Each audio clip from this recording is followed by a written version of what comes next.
Hello, everyone, and welcome to episode 70 of Through the Years, the podcast that reviews Ring of Honor show by show from the beginning. My name is Trevor Dame. The other voice you will hear, as always, is the co-host of the show, Matt Feuerstein. Matt, we are in, I don't know if this is quite yet the I don't know when they always say the phrase the dog days of summer, but what would be the dog days of summer? Would that be the early days of the summer? Would that be the late days of the summer? What are the dog days, Matt? These are like the puppy days of summer. Now I think the dog days are like, I always took it to mean like the dead middle of summer when it's hot and everyone is just like, oh, I've sweat so much. But you know, since you know, climate change and whatnot, that's all the time now. So we're always in the dog days of summer, Trevor. Yeah. All the time. This podcast is always about those dog days. But if you want to revisit all the various days that we've had on Through the Years, before I get to the show, I always like to do up top the quick little plug of just plugging our feeds, because again, if you're listening to the pro wrestling only feed, but you just want to listen to us on our own feed, we have a separate Through the Years feed, ThROH. Just search that on your podcast app of choice. And if you're listening to us just on the Through the Years feed, but you should check out the Pro Wrestling Only podcast feed, because there's lots of great podcasts, old and young, past and present there. You should check that out. And of course, we are also on YouTube for the one or two people that continue to watch the shows or listen to the shows, I guess still. It's just still image with the voice, the recording of the show. We're also on YouTube. So with that out of the way, Matt. Next stop, TikTok. 30-second chunks. That's right. No, this is how old I am, Matt. I don't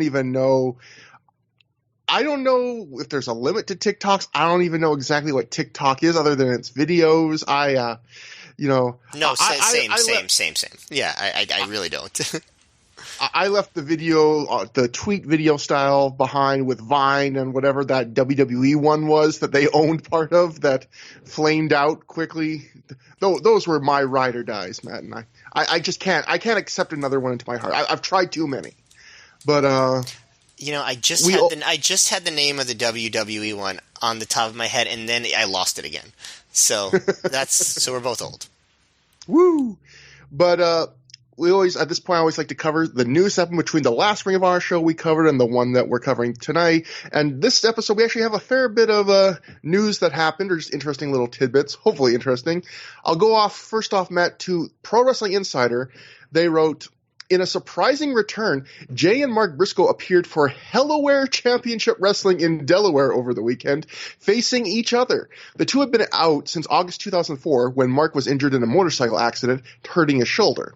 Ring of Honor came up with a storyline concussion to cover Jay's exodus from the company, as he was helping watch over Mark and didn't want to wrestle without him. When asked about the potential of a Briscoe's return, Gabe Sapolsky said, quote, "It caught me by surprise that Jay and Mark Briscoe returned to action, Delaware. I'm hoping they were just trying to get into ring shape to return to Ring of Honor. I've been in contact with the family, and there's an offer on the table for them to return to Ring of Honor. I haven't heard from them one way or the other. From what I hear, they are busy having fun as 21-year-olds and catching up on everything they missed the last few years because they were wrestling. The last I heard, Mark's shoulder was still healing up and wasn't 100% yet, but I don't know what the current status is. As soon as they are ready to return, they'll be back in Ring of Honor." So, Matt, after reading this, I checked Cage Match, and, Cage Match might miss some matches, but, Jay and Mark, they weren't, doing a heavy schedule, but they did wrestle, from this point on, probably, at least once a month, probably, after maybe a month or two from this point. And yet they don't come back to Ring of Honor till, late February 2006. So there's, this 7-8 month gap, where they're kind of dabbling in wrestling. Maybe they just didn't want to be in full time yet, so they didn't come back to Ring of Honor at that point. But I kind of forgot that there was this kind of weird middle ground where they were kind of dabbling. They were working Jersey All Pro and a promotion I'll get to in just a second. But they do that for over half a year before they go back to Ring of Honor. So it ended up being good for ROH, because by the time they got back, they were on another level physically. And intensity wise. So it actually worked out for ROH that they could sort of get their skills back and then some before they re-debuted. Yeah, and so that other promotion I was talking about, where they I think that during this run they became Jersey All-Pro Tag Champs, and they also became champs of an indie at this time. Johnny Cashmere, I believe, ran it, called Pro Wrestling Unplugged. And They were in the news with some Ring of Honor related news at this time too for a different reason. I'll go to the Pro Wrestling Torch. RF Video, headed by former Ring of Honor promoter Rob Feinstein, announced a deal to obtain partial ownership in the Pro Wrestling Unplugged promotion. After taking time away from the spotlight following the underage sex scandal in March of 2004 that drove him from Ring of Honor, Feinstein is getting back into the pro wrestling market by attaching his company, RF Video, to the rebranded PWU. Quote, PWU will feature a great mix of young and established indie talent to provide a fresh and entertaining show for wrestling fans, Feinstein stated in a press release describing the rebranded effort. RF Video is hungry again and wants to prove itself to each and every wrestling fan. Also stated in the press release, the new PWU will be based in Philadelphia, but the company will be seeking alternative venues outside of Philadelphia to run shows. The expected talent pool includes Jay Lethal, Azrael, Jack Evans, Homicide, Steve Carino, and other local indie talents. And then quickly going to The Observer, they wrote about the same story.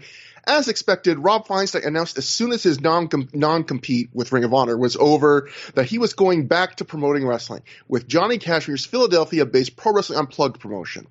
The first show under the combined ownership will be July 30th at the Animal House in Philadelphia. Animal House? Anyway, and they're planning to expand out of the market. It only took a short period of time between the announcement of RF Video as co-owners and Feinstein talking about being back running a company and bad heat coming, like a few hours. Within the day, Cashmere sent out a subsequent press release apologizing for the misleading earlier release and claiming that it is RF Video that is part of the ownership group, but it is Doug Gentry representing RF Video and that Feinstein has no front office involvement in the company. The second release said Feinstein is only involved in tape distribution. No matter how it is publicly portrayed, it almost seems certain of some sort of a promotional war over dates and talent with Ring of Honor, which Feinstein was the original money behind, before largely being forced out in the wake of his being caught on camera by a Philadelphia news station as he was knocking on the door of the supposed home setup for a sting of people who contact underage boys through the internet. Dear God, Dave Meltzer, get a short sentence. Anyway. Also, Dave Meltzer, why do you have to make us explain that in such detail again? I mean, listen, we already spent like 7 hours doing it. The At Our Best episode for anyone that wants the most exhaustive podcast. 3 hours literally up top about that. But moving on, Dave finishes up with, for people who expect that nobody will work with Feinstein because of his publicity, well, this is wrestling, and you'll be in for a lesson. Maybe one or two guys won't, but social morality isn't a major issue in the wrestling industry. It's the doing business with people outside of wrestling that will be the quagmire for a company where it's publicly claimed he's involved in ownership. So, Matt, I don't know exactly, this is the Ring of Honor retrospective podcast, not a Pro Wrestling Unplugged retrospective podcast. I don't know exactly when, they kind of petered out, but clearly we know they did not become like a massive mega ND. And Dave's fears here of there being a talent war between the two promotions, I looked at some of the cards for the early 2006 PWU shows, the Briscoes are still working there. And it seems to be a mix of a lot of guys that were in Ring of Honor, but kind of were naturally phased out, like the SAT, and then guys like Homicide, the Briscoes, and then you'd of course get Teddy Hart in there because of course Teddy Hart would be in there. But in that sense, I think this became people were more scared that this was going to be some huge war. People would have to pick a side, and clearly nothing like that came of it. But what I did find was hilarious was this was literally a repeat of the Ring of Honor saga where, Rob's like, hey, I'm kind of involved in this thing. And then immediately they're like, no, it's just Doug Gentry. It's just Doug Gentry. It's not Rob at all. He just watches. He doesn't do anything. He's in the corner somewhere. It's amazing they literally do the same thing again. Yeah, well, the main thing that I think probably hurt Pro Wrestling Unplugged is that, nobody wanted to go to a wrestling show where the microphones were unplugged, so the wrestlers had to shout all their promos, and you couldn't have any house lights, and Jeff Jarrett was there all the time because of the acoustic guitars. That was definitely the standout thing to me was they were like, oh yeah, yes, Rob Feinstein does own the company, but he's not involved at all. That's very funny. Otherwise, yeah, PWU did not make an impact. Yeah, no pun intended. You are right that it did not. he owns a partial stake in the company. His company distributes the tapes. The guy who works for our video is definitely involved. But other than that, Rob has no involvement in PWU. Like, okay, that means a lot. I love the concept of like, because obviously Johnny Cashmere said that, but you got to figure that Rob Feinstein, as part owner of PWU, was like, just say that. Just say I'm not involved. It's fine. Like, it's just the entire conversation sounds really funny to me. And the other thing I will say is, recently, with some developments in the UK wrestling scene, people being rightly disappointed with promotions like OTT kind of not doing everything they kind of said they were going to do a year ago when the speaking out claims happened. A lot of people have been down on speaking out and saying, did it really make much of an impact? Was it all for nothing? But it definitely seems to make an impact on some individuals. Yes, sure. Definitely. Yes, and I will say, going to what Dave ended here, where he's like, he's basically saying, look, you shouldn't be surprised that all these guys, like Homicide and, are all going to work with Rob Feinstein like a year after this giant scandal. I will say, I do think the wrestling culture, while far from perfect, is better and different, because I do think if this happened today, you wouldn't see this many like name indie talent working for a Pro Wrestling Unplugged. Like, there would be some people that cross the line, but I don't like, if you look, there's like Steve Corino, Homicide, like a bunch of the Briscoes, Azrael, like Jack Evans, like a bunch of guys worked there, and everyone was just like, well, what do you expect? It's the wrestling industry. And I do think more guys today in that situation would be like, I'm not going to work for this place. I would tend to agree. I think that you can't necessarily be sure that would be for moral reasons or just, their own self-interest also, what I mean? But you're right. I think that people would steer clear of getting themselves involved in a promotion like that. I mean, there would at least be heat. Like, I believe we hold people in wrestling out to a slightly higher moral standard, where back then I think Dave's reaction was just kind of the norm, which was shrug your shoulders and be like, yeah, it's scummy, but it's wrestling. What do you expect? Where now I think we expect like a slight bit more from wrestling, which is progress, when at a time when so many things seem to be sliding the other way, at least wrestling in my lifetime is a little bit better.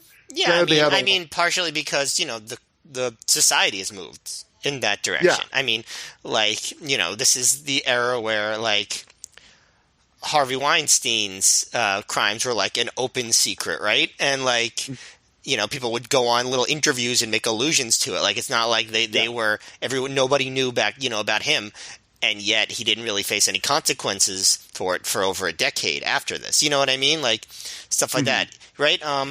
Bill Cosby. Yeah. Right? Oh, I mean, that was another, again, that was an open secret, right? And until what, Hannibal Buress did his comedy routine about it, people really didn't. He didn't really get the scrutiny that you certainly would now for accusations like that. Mm-hmm. So it's not just wrestling, I guess, is what I'm trying to say. Yeah. And now that we've brought everyone down, we can feed them the dessert when we made them eat their vegetables. Now the more fun part of the news, which was something I kind of forgot about, but this was, and again, this is one of those stories which it seems sometimes we stumble on stories that become timely 15, 16 years later, because we're doing this not that long after like another wave of WWE releases. And of course, this is far from the first time. It's right around this time in Ring of Honor, in wrestling history at the time we're covering, mid-2005, WWE did a famous big, Black Friday. Oh, I don't remember if it was Friday, but one of those big days of releases. And Dave Meltzer did an entire little thing in an issue of The Observer at the time, going over each wrestler and where he thought they would go. So I've just taken the ones where he thought they might have had a shot at going to Ring of Honor, because I thought this was interesting. So going to The Observer, first he went to Charlie Haas. He said, major interest by 01 Max. Some in TNA have interest in him, but it's not a lock either way. Ring of Honor would take him, but there are questions about him being too big for most of their major stars, which it's kind of a funny thing to think. And of course, Charlie Haas would end up going to Ring of Honor, just not in the Gabe Sapolsky era. But and he didn't stand out as being way too big. Yeah, exactly. Yeah. And Ring of Honor would be booking Abyss soon. Yeah. So I mean, more Morishima. Yeah. Next up, another guy that's in the news right now, the Dudleys. Dave Meltzer wrote, Ring of Honor is unlikely, aside from perhaps a one shot at most, because of their price range. But then when he went to Spike Dudley, he said, because he was an ECW star and is such an unselfish worker, he'll get a good shot in Ring of Honor. TNA could go either way. Don't see much for him in Japan. If he keeps his price low, and he likely will, he could get a good deal of indie bookings, and if the ECW reunion circuit ever opens up, he'll have a spot there. And Dave would again write in a different issue like that he thought the two biggest most likely guys from these releases to go to Ring of Honor would be Akio, aka Jimmy Yang, which he would be right about, and Spike Dudley. Like, he seemed fairly confident that Spike Dudley would get a shot in Ring of Honor, and he never does. In fact, he ends up going to TNA in 2006 as a Brother Runt, if I remember correctly. Yeah, I mean, maybe if it wasn't for the TNA thing, he would have gone to ROH. I don't know. Like, I mean, I did not at the time think that. You know, even though Dave was reporting it, it didn't occur to me that Spike Dudley would come into ROH and get a push or of any kind. But I guess it is possible that, you know, because the Dudleys went to TNA and, you know, got, you know, pretty big push there, that just made sense for Spike to follow them along. I don't know if it's ever happened elsewhere, but I would have really liked to have seen a Samoa Joe Spike Dudley match. I think that would have been fun. You know, such a clash. It's worth looking up. If that happened, because it wouldn't shock me at all. I mean, definitely. I mean, they were both in TNA for a while, and obviously any indie could have booked that match. But next, we'll go to Akio, aka Jimmy Yang. Dave writes, there is much bitterness over how he left TNA, so that door is more closed than you'd imagine. It's likely he'll work All Japan, and in between, become a regular with Ring of Honor. And in fact, he would. And we'll get to his run in Ring of Honor, but I remember people being kind of underwhelmed by Jimmy Yang's run in Ring of Honor. And by the way, I just saw that at the very least, Brother Runt was in a 4-way Monsters Ball match with Samoa Joe at one of the Bound for Glory shows.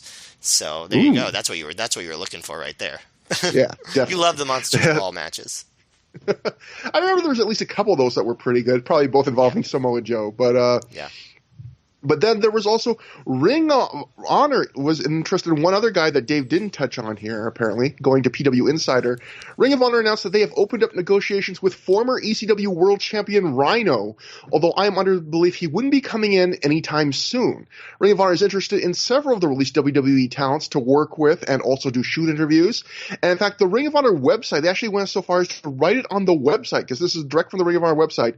Negotiations continue with Rhino, although no dates are set. Rhino recently watched several new Ring of Honor home releases and was impressed with the style of action. So this is another guy that does make appearances in the post-Sapolsky world, but another guy, goes to TNA. I think he never comes to Ring of Honor during this era. It would have been interesting to see if there was a spot, like how he would have fit in with the world of 2005 Ring of Honor. In some ways, I think having TNA there to scoop these guys up actually benefited ROH, at least artistically. I don't know about for business, but like in the sense of it allowed ROH to not go overboard on all of these guys that were let go by WWE. Not that none of them would have been good, but it helped ROH keep its identity as not the promotion that does that. You know what I mean? That just takes a guy when WWE lets him go and gives him a push because he was on TV. That was TNA's thing. ROH got to actually promote a bunch of new guys.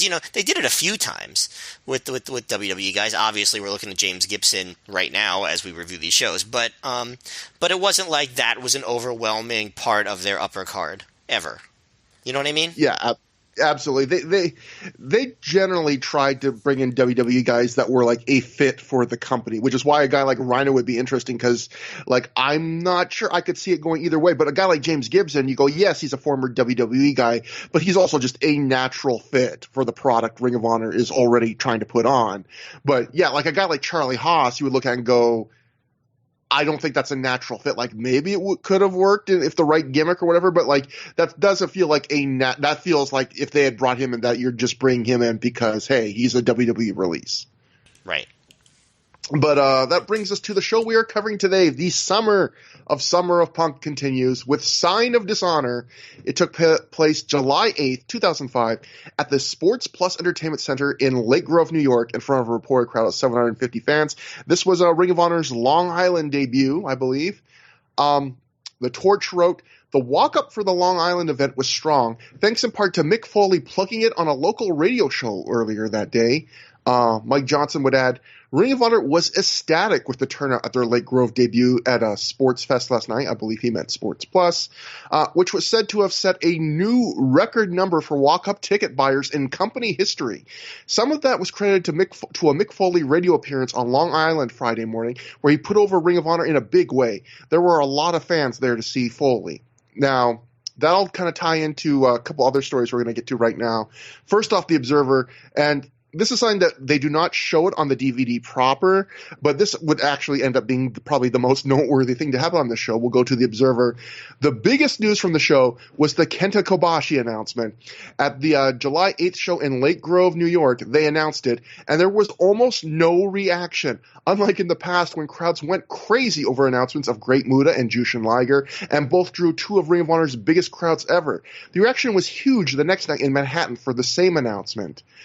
Dave continues, the Lake Grove show was said to be a disappointment as far as crowd heat, but the crowd of 750 fans was really strong, and it was attributed to doing a lot of angle stuff for casual fans who didn't know the storylines and weren't internet fans, which explains the totally different Kobashi reactions, because apparently, this is me adding, not Dave, from the live reports, the reaction when they announced Kobashi was coming in the next night in Manhattan was a lot bigger.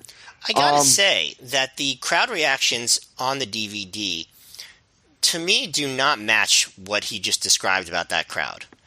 I am glad you said that, because I completely agree. Like, especially, like, they seem to be very knowledgeable about, like, that Punk had just turned because they're booing him right away and stuff, which is something that would not have made DVD yet because it had just happened on the last show.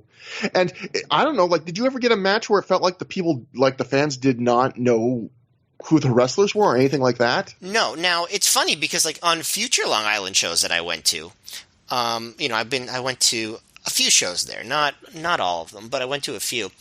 And I did find that the crowd was not as into it as some other crowds, but like this one, they really seemed into it. And the other thing that makes it strange about the Kobashi announcement, not saying it's not true, obviously I wasn't there, I didn't see it, but you know, the fact that it was a loud reaction in Manhattan but a quiet one in Long Island is that a lot of the fans are the same. Like, obviously not most of them, but like you got to figure at least 20% of the crowd was at both shows. And that would cause a reaction, and those are the ROH's biggest fans, so you'd think they would at least react, right? Yeah. Anyway, so it's weird. I don't know.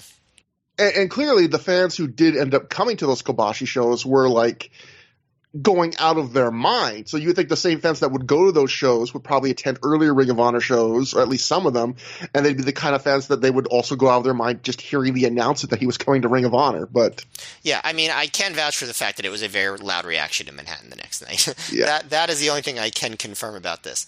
But yeah, no, listen, if this was a dead crowd, then on DVD, for whatever reason, the acoustics of this building was really flattering, because it did not seem like that. And we've reviewed shows that didn't have great crowd reactions, and this is not one. I would say this was a like slightly above average crowd, like not even average. I would say it's a decent. They seem to know everything that's going on. They're consistent, and they're consistently into the show. It's not like they're into one or two matches. There's there's decent reactions for everything.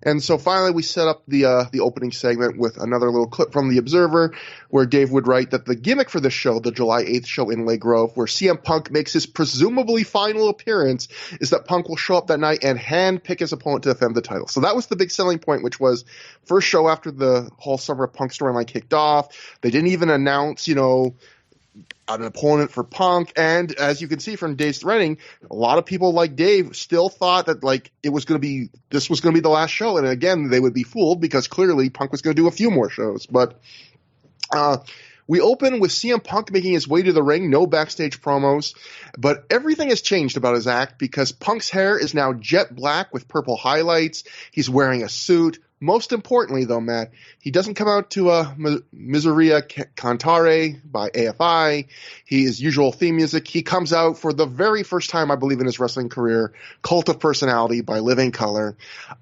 Some people are cheering him. Others are chanting, "Fuck you, Punk." Punk verbally spars with a girl in the front row and says, "You want me so bad." And she makes a great, disgusted, repulsed face at that.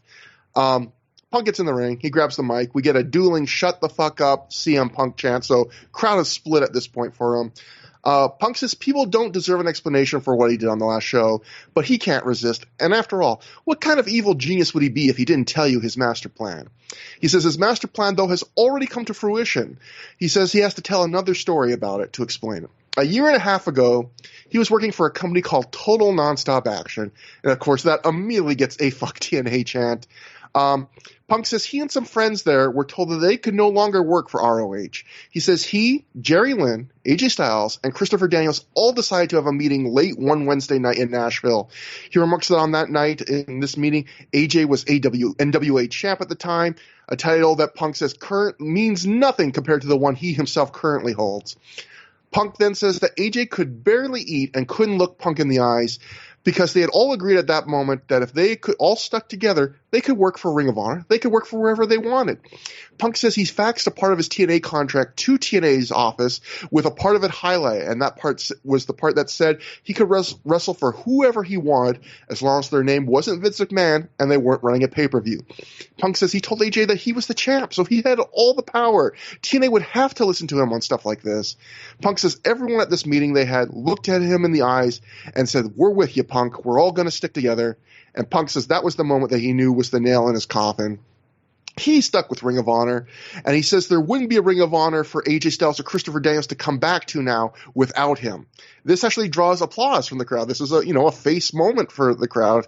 And Punk asks the crowd who they think built this country. I mean, the company, not the country. The crowd chants Joe.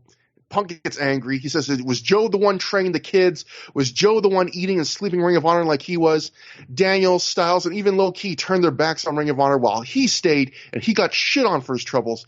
Punk says the fans didn't appreciate him. They were always saying things like, "When's AJ coming back? Low Ki throws nice kicks," or "Christopher Daniels is so great." Punk says he compares himself to Atlas with everything being on his shoulders. He built the young guys. He showed them the way. He gave the loser fans here a place to come every Friday and Saturday night. He says the fans turned their backs on him. They said he wasn't qualified to run the Ring of Honor wrestling school. They said he was sloppy. Punk says he was the backbone of this company, and now he's the most important champion in the entire world. At this point, Punk brings up that he got an offer from WWE. This does get some boos from the crowd. Punk says the fans started chanting, "Please don't go," once the word got out that he had this offer. Punk says he wants to hear this chant now from the fans, but instead the fans now just chant, "You sold out" again. Punk says fans doubted he signed a contract. They doubted his talent when he's the greatest wrestler walking the world today. But he says the fans are right. He hasn't signed a contract yet. He then proceeds to pull out what appears to be a WWE contract out of his suit. He shows it off to the crowd, and you can't see it's like a one-sheet page with a WWE logo on it. Punk calls it's his key to freedom, a way to not have to see these fans anymore. He wants Bobby Cruz to hold the Ring of Honor World title so that he can sign the WWE contract on it. Cruz says there's no way in hell he's going to disrespect Ring of Honor like that. Punk says that's fine. Have fun on the indies. He moves on to referee Todd Sinclair, who's also in the ring at this moment. He wants Todd to hold the belt. Sinclair also refuses. Punk says he figures these two might grow a spine tonight, so he calls in his student, Shane Hagedorn, from ringside to hold the belt. Shane does this gleefully. He's got a big shitting grin on his face. He holds the belt for Punk. Punk signs the contract on the belt. He says he has to get the contract notarized. He asks if anyone in the crowd is a notary republic, which kind of made me laugh. Punk signs the deal. The crowd chants, "Na na na na, hey, hey, hey, goodbye." And when he's done, James Gibson appears at the entranceway. He's taping up his fists. He runs to the ring. He hits Shane Hagedorn with the Gibson driver as Punk flees to ringside. Gibson screams at Punk as the crowd chants, "Jamie." Punk laughs and backs away when Christopher Daniels walks up behind him and attacks him. Punk at this point runs back into the ring, trying to get away from Daniels. Both Daniels and Punk chase him. They get in a couple brief licks in the ring, but then Punk again flees back into the crowd. So this was like a 12 to 15 minute opening segment. And I was going to say, that's got to be the thing... longest promo you've ever transcribed, and you did a really great detailed job on it. Yeah, I mean, it was long, and Ring of Honor, this wasn't something they had never done before, but this was a very rare thing to do. Like, I don't think they'd ever done it quite to this length. I think it's got to be the longest opening promo by far ever in ROH history at this point. Yeah, like a Raw style main eventer comes out, sets up the entire night, does a long promo explaining things. The one thing he didn't do, though, you said sets up the entire night. Was it ever mentioned that he was going to defend the title and he was going to announce later who it was? Like the commentators mentioned it, and it was mentioned, like in the hype promotion for this show. But did he ever say it in his promo? No, it's not. I guess maybe you're supposed to assume it with Todd Sinclair being in the ring with Bobby Cruise. Like maybe the crowd supposedly are supposed to already know it based on the promotion for the show. But it's weird. I think he just kind of forgets to say that. But obviously we just saw probably one of the two most famous Punk promos in Ring of Honor history. The show previous, and along with the famous straight edge one on Raven. But this promo, I feel like the promo isn't remembered as much, but everyone remembers just the visual of Punk signing the contract on the title belt. But what do you think about the promo itself here? Well, I think Punk's mic work on this show, and that includes the stuff he does later, is comparably good to what he did at the last show, at the Death Before Dishonor show, and actually might be the best I've ever seen. He's obviously one of the great promos of this generation. Maybe the greatest promo probably in the U.S. of this generation, and he was as good on this show, in my opinion, as he'd ever been. I thought he was fantastic. I thought this was like I wrote this was like a Raw opening promo back when Raw was like good a lot of the time, and you were sort of like looking forward to Raw opening promos, which, believe it or not, that was briefly true. Didn't last super long. We were talking about being old earlier. Nothing dates us more than us remembering when Raw opening promos were good. No, but seriously, people were like, "Oh, I didn't know these guys were 50." Yeah, no, but seriously though, there was an era where we would, as wrestling fans, be really excited to see the week-to-week updates of storylines. It was that episodic. And when the Raw opening promo started, we'd be like, yeah, what's going to happen now? We're so excited to watch it. That's legitimately true. And actually, this CM Punk angle, to me, is one of the few times in my entire life as a wrestling fan that I could remember being an angle being so episodically compelling. I want to see what happens next. If you really think about it, how many times in your entire viewing of pro wrestling week to week or show to show has there ever really been an angle where you were not just you wanted to watch because you liked the characters and the performers and stuff like that, but you really wanted to see what was going to happen next in terms of story development? A few times in a row. I can't think of too many. The NWO early on, Austin versus McMahon early on, Austin versus the Bret Hart and the Hart Foundation thing early on. Some of this, and then this CM Punk angle, and of course also the CM Punk stuff that happened, in WWE years later. But it's in pretty elite territory as far as being episodically compelling, in my opinion. As you know, and I really thought Punk did a great job, and I also thought that Shane Hagedorn, for his part, did a great job. When Punk calls on Shane to hold the belt, Shane is super gleeful to do it, and he off mic he goes, "I get to do the honors," and does a yes fist pump, and then and he's wearing a CM Punk T-shirt, yeah, just to seal the deal, being such a little suck up. Yeah. It's so great. And as Punk is signing the contract, Hagedorn says, "Proudest moment of my life." Just all those great little touches. And again, those are off mic. Also, when they chant the na na na na hey hey hey goodbye at Punk, Justin Shapiro, if you're listening, and I know you're not, you did ask if they would do this if Prince Nana had to leave. Well, I think this is a good indication that they would. But yeah, I thought it was great. I really, really did. Yeah, I completely agree about I was thinking this. I'm wondering, I would obviously have to rewatch a lot of stuff to know this, but I kind of feel CM Punk was never a guy, for whatever fault some people have about CM Punk in or out of the ring, one of those things that was no one could fault him for was not being confident in himself or exuding confidence. But I think on this show, I don't think there was another show I've ever seen CM Punk where he is both this confident, and also I think I've rarely seen a wrestler than CM Punk on the show, like, exude more just like that he's having the time of his life. Like, the whole show, in his match, on these promos, he just seems like so happy and so gleeful. And, I'm sure part of that's the heel persona, but it just seems like he's getting to do exactly what he wants, probably something he's thought about for weeks or months. And he's doing the exact role he wants. He's on the top of the company, the attention's on him. And he feels like he's got the crown in the palm of his hand. And like during the match later, during these promos, I don't think I've ever seen CM Punk like this happy, I think, ever. And he's gotten to do other things that were really cool, but I can't remember another time I think he's ever been this happy. Yeah, and I think, that comes across to the viewer. I apologize for background noise, by the way. There is a really bad rainstorm happening right outside my house right now, but it will pass. I apologize for that. Can't do anything about that one. But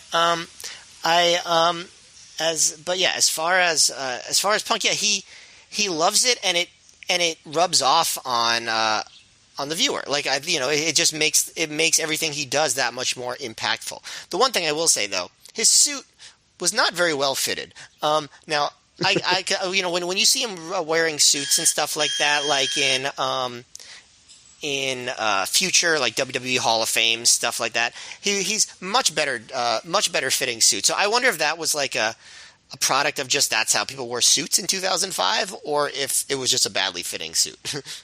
Well, this might give some clues because, as I often do, after I watch the show and write up all my own notes, I'll listen to, if I have the time, to the an honorable mention podcast episode on the show. I always do it after I do all my notes because I don't want to. I have a very soft, jelly-like, easily influenceable brain, Matt, so I have to do it after I've formed all my opinions. But I did have the time to listen to it on this one, and one of the things they mention is that I believe Shane Haggerty reveals that someone actually had to put on CM Punk's tie for him backstage because CM Punk had never put on a tie before and didn't know how. So that probably tells you that, like, Punk, this was probably like a hastily thrown together, like, baby's first suit situation for CM Punk, probably, if he didn't even know how to tie a tie. That's a fair point. You're right. Yeah. That's good to know. I did not know that. So I would say about the promo itself, in some ways, I actually like this promo even better than the promo on the last show. I think it's funny because, for those who didn't listen to the last show, and that'd be weird if you didn't listen to the last show if you're listening to this one, but just in case you didn't. Fucking weirdos. I'm just kidding. I love all the deep vein thrombozos.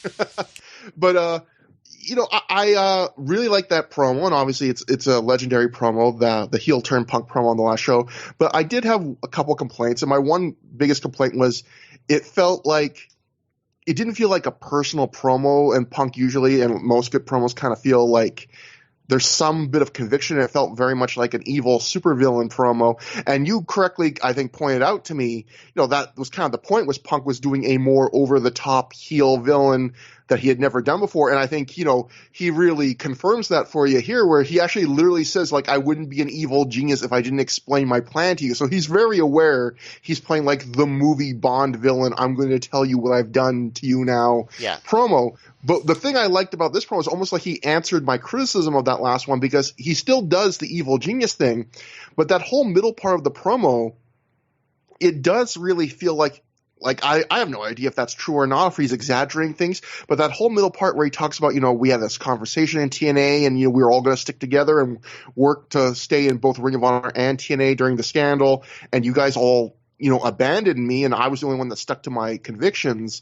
Like, that all, like, when he's cutting that promo, it sounds very real, and I think it's interesting, like, when you watch this promo, it's, again, like the last show, he very easily could have gotten even more of a heel reaction if he had just done the classic simple thing of sucking up and going, oh, I love Triple H. I can't wait to work for Triple H. All this stuff. And in this promo, his whole way to get to the kind of the heel reaction is not like, I'm selling out, even though he is getting those kind of chants in the crowd. It's the fact of, you didn't appreciate me enough.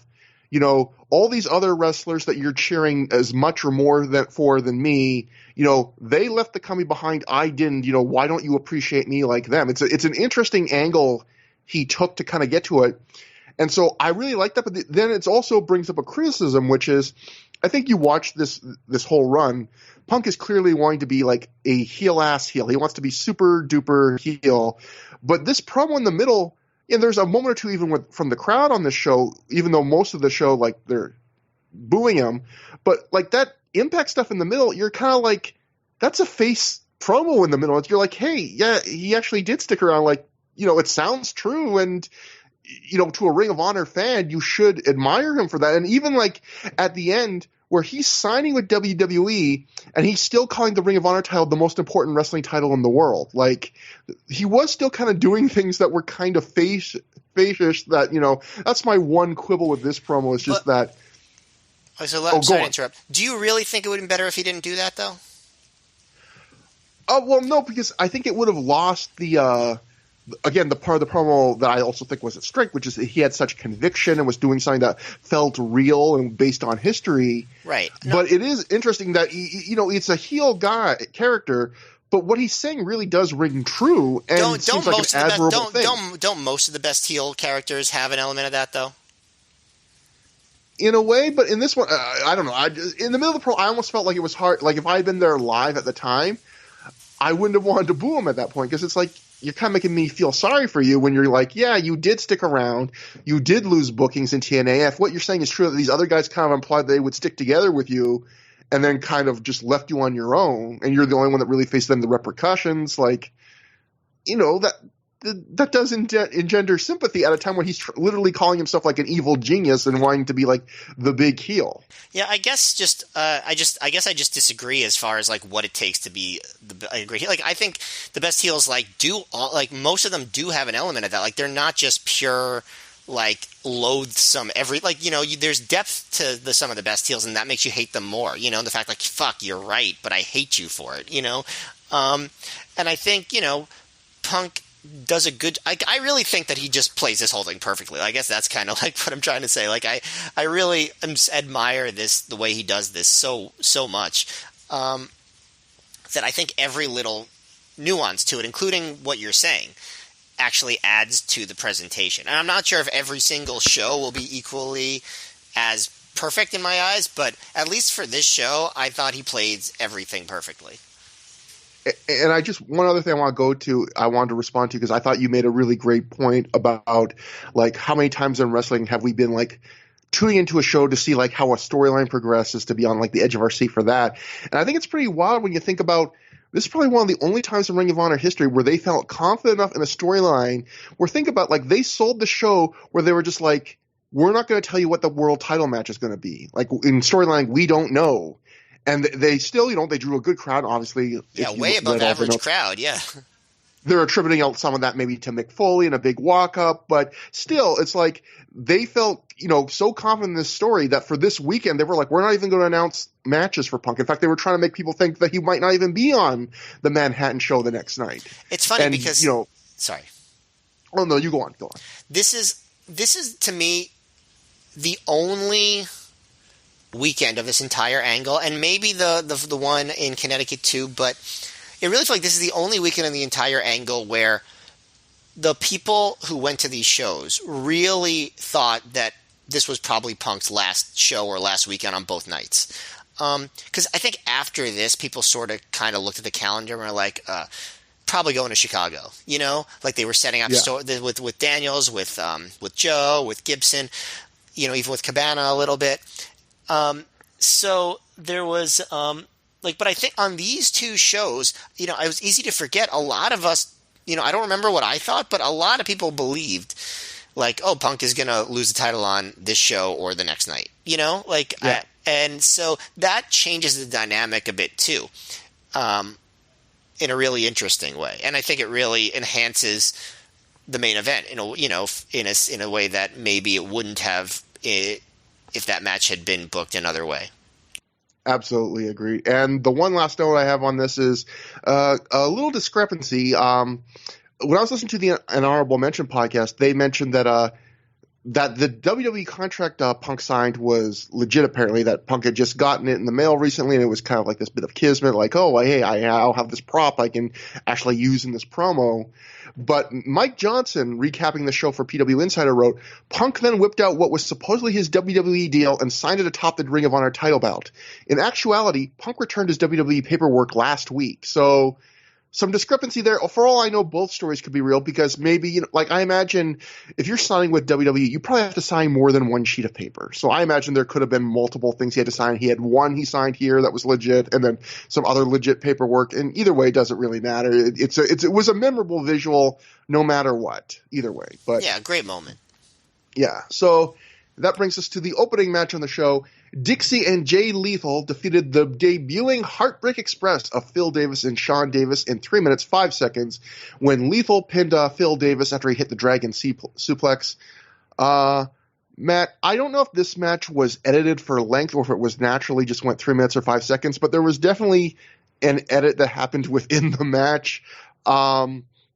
So what did you think about the match and everything that went on? I guess you can explain what happened. Okay. I mean, what I think about the match is that I think nothing about the match. But as far, I mean, it wasn't anything. Like, you know, it was there as a red herring, I guess, for Jay Lethal, maybe. Like, yeah. But as far as the angle, yeah. So basically, very shortly into the match, like very shortly, like seconds in, there's a blur, and then the screen goes to like color bars, and quote unquote the feed goes out. You know, the DVD feed. I don't know, but it cuts, and like it does that a few times, and then it cuts to a shot of what are very obviously Matt Hardy's eyes. You know, unmistakably Matt Hardy's eyes, and the announcers eventually, because it comes right back, the announcers are confused, but they don't acknowledge what we just saw. And then the match ends. Lethal hits a Dragon Suplex on Phil Davis, wins the match. Bye-bye Heartbreak Express. Nice seeing you. Yeah. I didn't totally understand why this had to be this way. It seems weird to me. Doesn't really... I mean, I don't...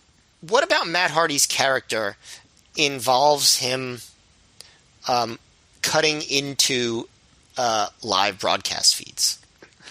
I don't really understand it, but I guess it was a way to seamlessly edit a match without it being too obvious. So I guess that might have been the whole idea.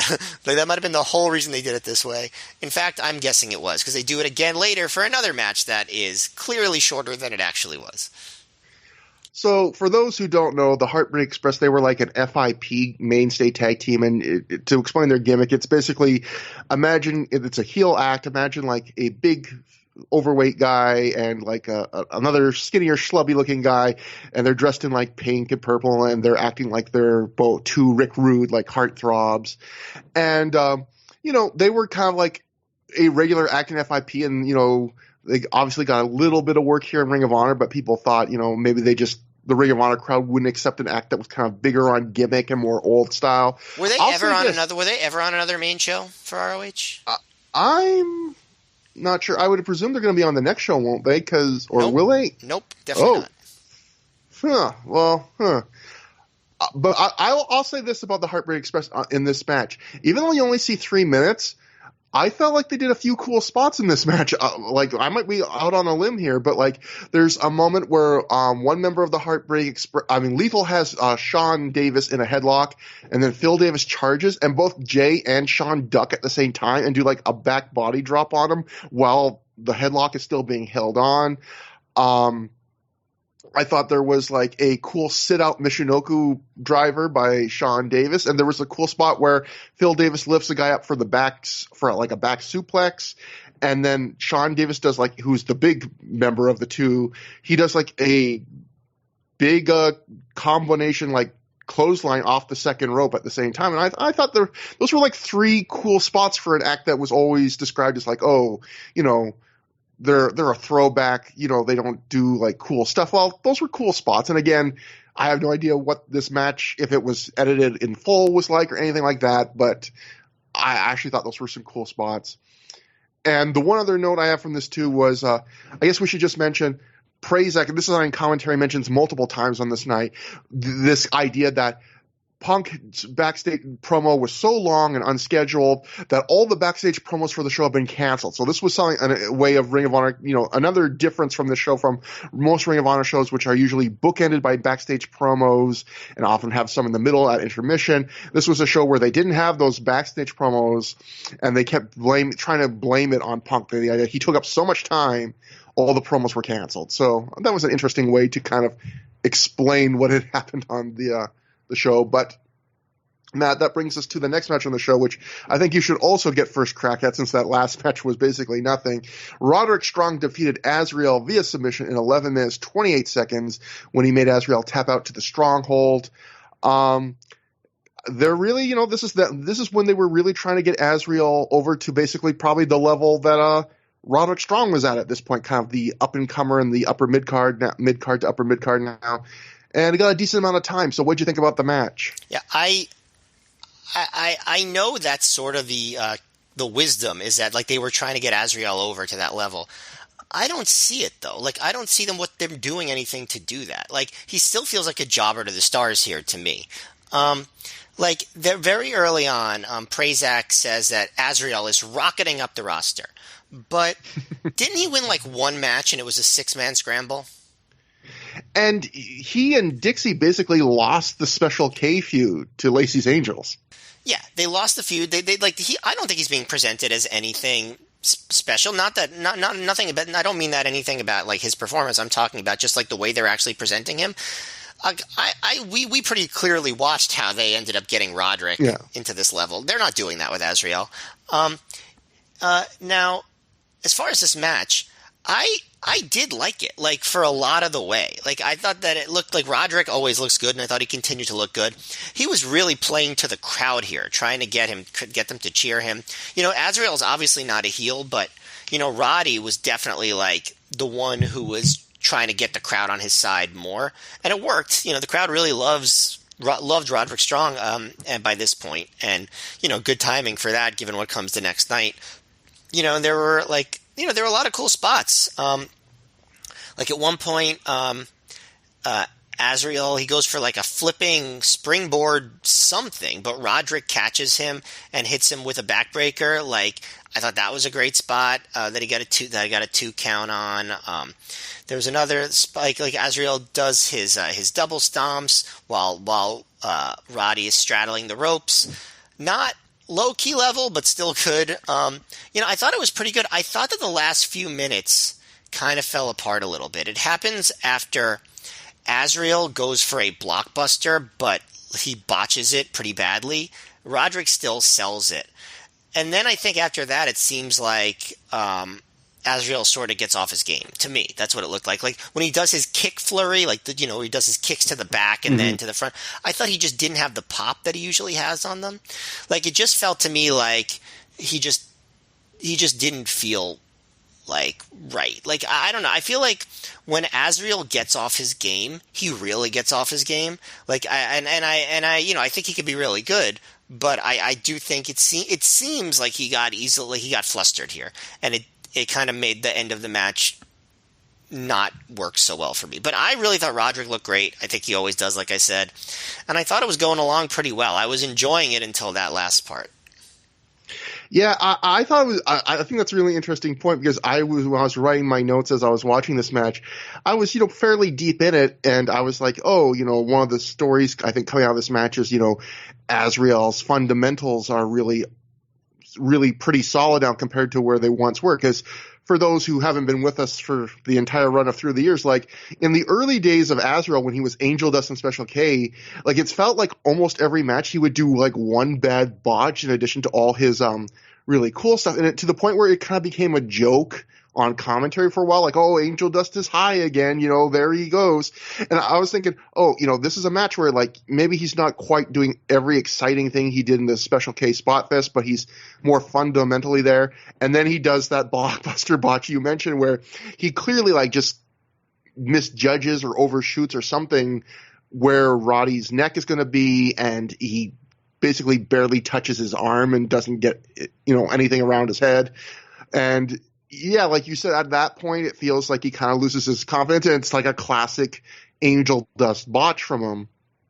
As for the match itself, I probably liked it a little bit less than you, but I think I liked it right around what you liked. I would say this is like a high above average, like bordering on good, like decent, fun mid-card match. I felt like it was almost, I kind of remind me as a lesser version of the Jimmy Rave Matt Sydal match we watched a while ago, where I had the same vibe in that was what I felt like to us one of the first matches where Jimmy Rave is now established enough where he's going to kind of lead a less established or less pushed guy through a match and really controlling it and looking good as like kind of a leading a match. I felt Roderick Strong, this was like one of those early examples where he's clearly, the vet and the more pushed guy, and he was really looking, like you said, he looked great, I thought, in this match. He was doing all sorts of cool variations on the backbreaker. You mentioned some of them.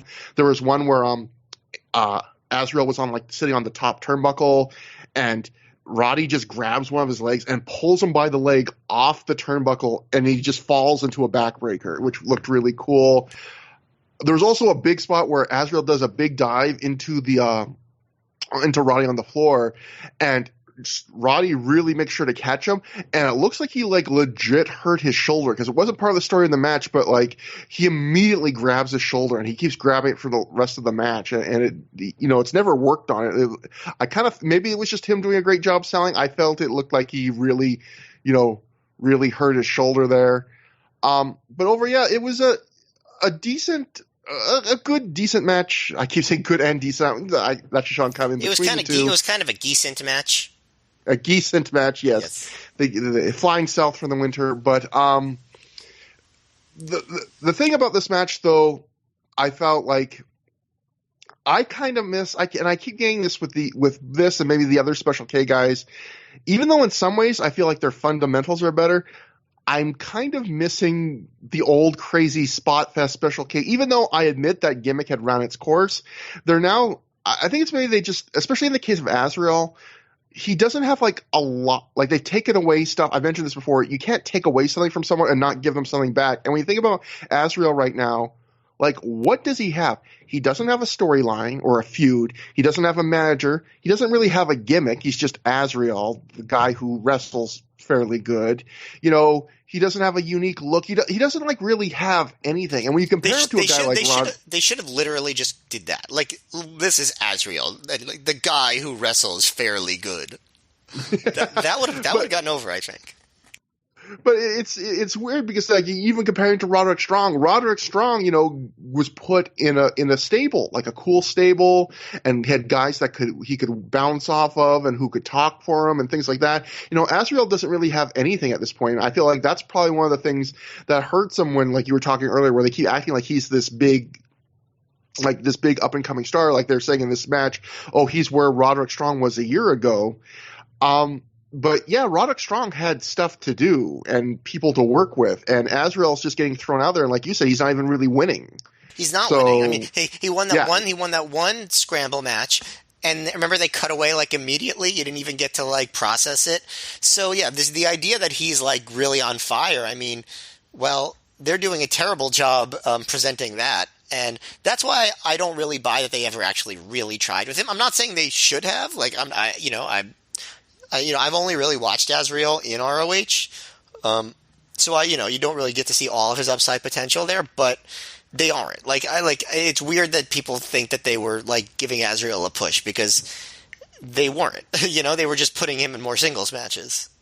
Well, we'll get to later another guy who they talked about on commentary as if he was a big rising star, but the booking of him was completely different than that. But first, I guess we should mention, after the match, Alex Shelley, another guy who was completely, I think, unannounced for the show, runs in. He lays out Roderick Strong with the shell shock. He gets a very nice, loud chant of his name for the surprise appearance. And this was a show, again, we've talked about this in the past. I felt like Alex Shelley was surprisingly over as a babyface. And this is kind of weird knowing that he's on the precipice of a big heel turn. And I do feel like, even though I did like Alex Shelley in the Embassy, and I even like kind of the justification for his heel turn, I do think they left something on the table here by not really giving Alex Shelley a babyface run after being booted from Generation Next. Yeah, I remember being pretty disappointed when he turned heel because I was getting into him as a babyface. And I think part of it might have been Shelley at this point wasn't on every show. Yeah. And so maybe they didn't want to go with him as a big baby face because he wasn't going to be as consistently there as some other guys. That was sort of my take. Even once he joined the embassy, like there were a number of shows that he missed during that time. Yeah. Well, even here, his disappearance was because he was supposed to go, I think, on a tour of either Europe or Japan, and then that got canceled. But they had already decided not to book him for a couple shows to sell an injury anyway. And then he shows up here as a surprise, and then is just put into a 4-way on the next night. Like, he was kind of adrift in the booking until the embassy, but he still was getting these really good babyface reactions. But that brings us to the Ring of Honor Tag Team title match. BJ Whitmer and Jimmy Jacobs, the champions, successfully defended the titles when they defeated Lacey's Angels of Cheech and Deranged in 11 minutes, 21 seconds when Jacobs pinned Deranged after the Doomsday Rana. I thought this match was decent, but nothing that special. It was kind of middle of the road average to me. It followed the very simple classic tag formula where the faces dominate early. Jacobs eventually gets, cut off. He's placed the face in peril, which he's natural to do because of his size. Then we get the hot tag into the final few minutes where everyone comes in and does the bigger spots. The heels cheat when they have control. And in that sense, there's a reason formulas are there in wrestling for a reason. It's the good, simple tag formula. But because so many matches do it, I felt like there's also a lot of matches to compare this to. And, this was just an average version of that formula. And I think, again, much like Azrael, like Deranged and Cheech in this match, they're doing, very good standard heel work where, choking on the ropes, having their entourage of Cloudy and Lacey interfere when the ref isn't looking. Simple heel stuff. They're being very cocky where Deranged pulls the old teases that, he runs the ropes for a million years, and then the move he finally does is put a guy into a chin lock, and Cheech kind of does something similar where he sets up like he's going to do a big move, and it's just putting a foot on a guy's chest for a pinfall. So classic heel stuff, but I still miss... I feel like the trade isn't good because they're kind of doing standard heel stuff, and in return, they've kind of pared back a lot of their just crazy Special K high flying. There's still some of it. They do like the springboard Doomsday Ace Crusher and stuff like that. But I feel like, again, they've kind of lost something, and what they've gained back isn't quite as much. But it was still a perfectly fine match. I think it was also probably hurt by the fact that I don't think there's a soul alive that believed that, Deranged and Cheech had a chance of winning this match, which would play into the booking of the tag champs the next night. Gabe would kind of respond to that kind of vibe that was starting to come up. But what did you think, Matt? Yeah, it's as far as them not having a chance, I mean, I imagine that Cheech wasn't the original person that was supposed to be in this match because, it was Izzy and Deranged that won the match against Generation Next. And, Izzy isn't on either night. I don't even know... If he's ever in ROH again, it's only like one or two more times, Izzy. I guess that's kind of true for Deranged also, now that I think about it. It's another match where I probably liked it very slightly more than you. I thought the ending sequence was fun. I think that Jacobs and Whitmer, have good double team moves and they do a good job. And I think that makes the match good. But I do actually agree with you about the Lacey's Angels team that, their offense is very basic when they're in control. And you want a little bit more than that from guys who can do so much more athletically.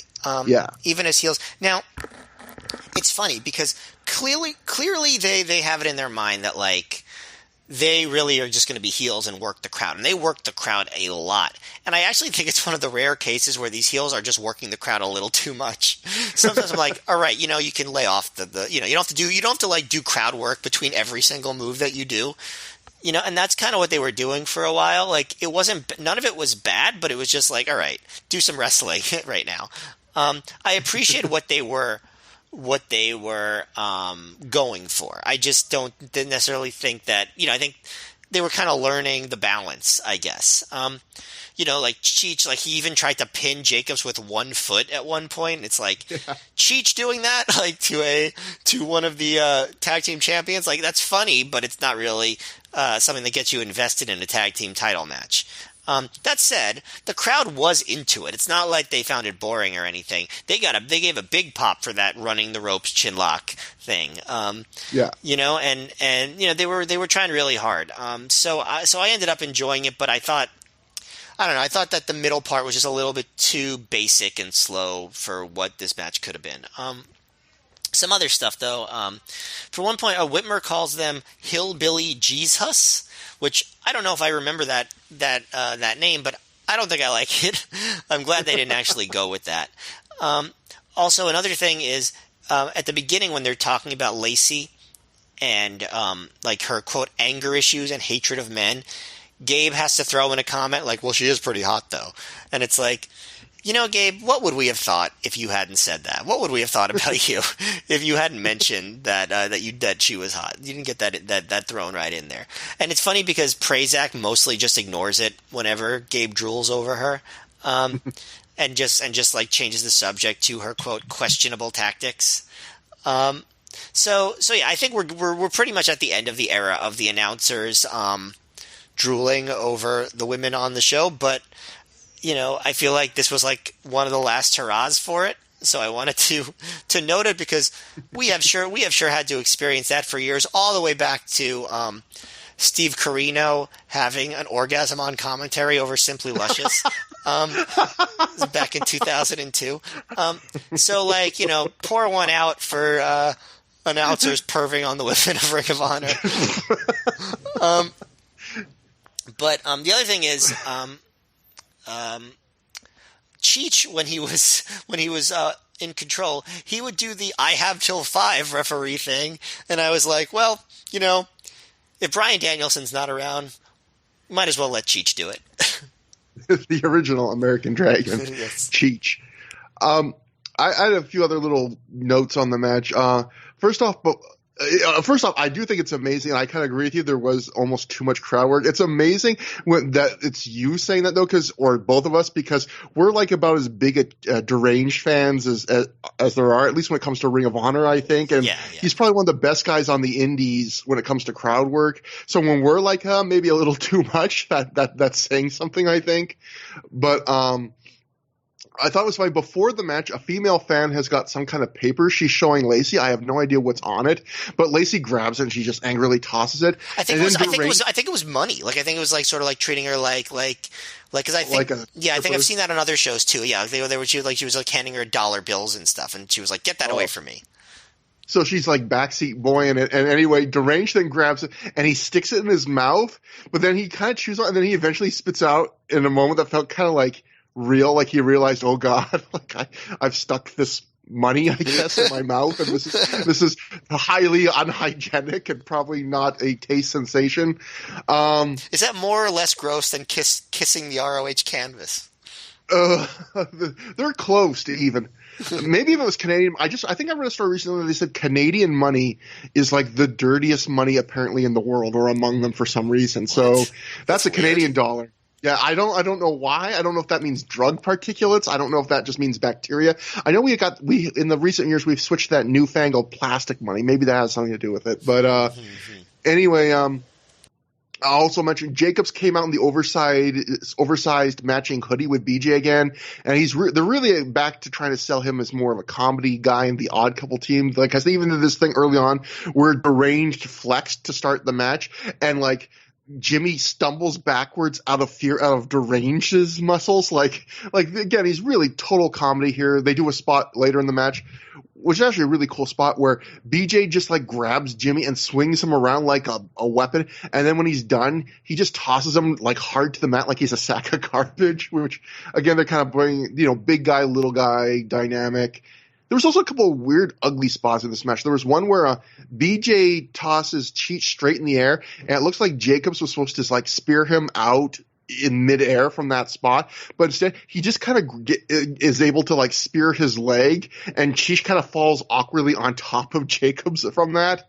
And then there was also what I would describe as the world's slowest reverse Rana by Deranged on BJ Whitmer. It was like the slowest one I think you could do while still kind of convincingly like doing the move and not completely exposing things. But again, average match. Moving on.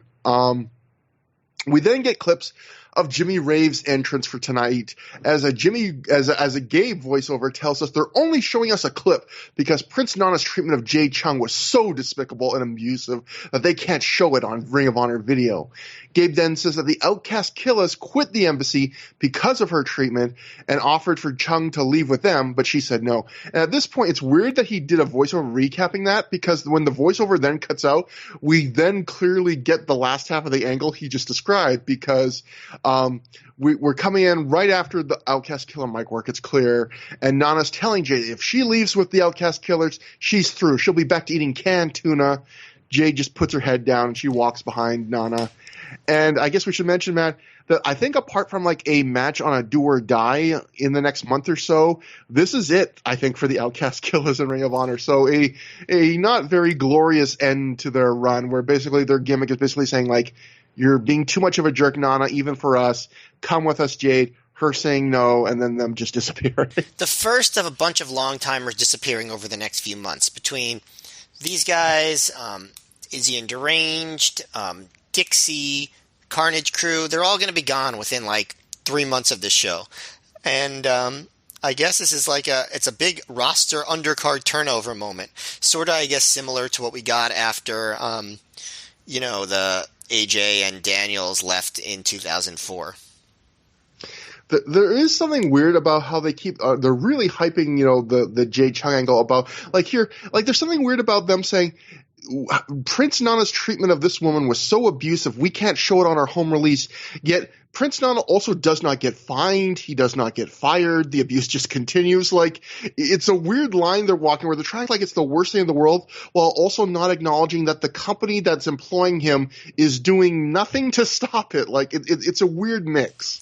Yeah, that said, if you listen to the last show, you know how critical I am of this Jade Chung's angle. Like, I thought it was horrible. I still think it's really bad.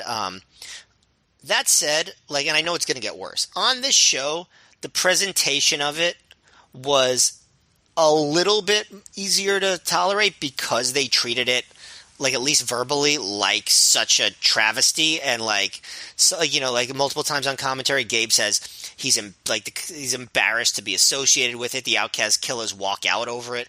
At least, and again, this is a minor compliment, because I still don't think that it was, go listen to the last show if you want to know my thoughts on it overall. Yeah. But I feel like it was a little bit easier to swallow on this show because they at least they rebuked it more strongly. I guess is what I will say. It didn't distract from everything else going on the way that it did on the previous show, because they at least paid lip service to the idea that it was about it, without any gross CM Punk comments kind of undercutting the outrage. You know what I mean? Yeah, no one this time was saying something like, "Oh, she likes it," or AJ Styles yelling in her face, as the baby face. Exactly. And actually, that brings us to our next match, Matt. Perfect lead-in. AJ Styles defeated Jimmy Rave, who was escorted to the ring by Jade Chung, Mike Cruel, and Prince Nana. He won via pinfall in 16 minutes, 40 seconds when he countered the Rave Clash into a roll-up. So, Matt, the AJ Styles, Jimmy Rave feud is back. We saw them wrestle once before this. We're going to see them wrestle in a singles capacity 2 more times after this. But what'd you think about this one? I think I like this a bit more than their first match.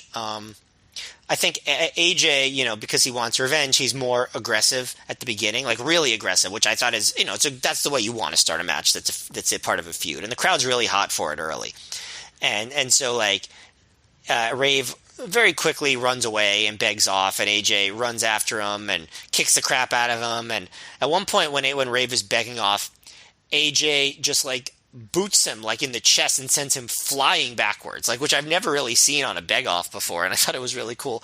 And just hitting a bunch of repeated backbreakers, And like I just sometimes when you get these matches where it's like, well, why are they just wrestling when it's they hate each other so much? Like AJ was playing it exactly like he should have for a match like this. I also noted during this early part of the match that Gabe mentioned how admirable it was for the Outcast Killers to give up their, quote, guaranteed jobs to stick up for Jade Chung. And I was like, well, hint, hint, Outcast Killers, if you didn't know before the DVD came out, you just gave up your jobs. But yeah, the one negative I will say about the way they talked about with Chung, obviously besides the obvious ones, is that they were still doing a bit of victim blaming. Like they were like, why is Jade Chung even sticking with Nana? And I'm not sure if we ever actually get a satisfactory answer for that from the company, from the angle anyway. But Gabe keeps saying, like, take the camera off of Nana pulling Jade Chung's hair.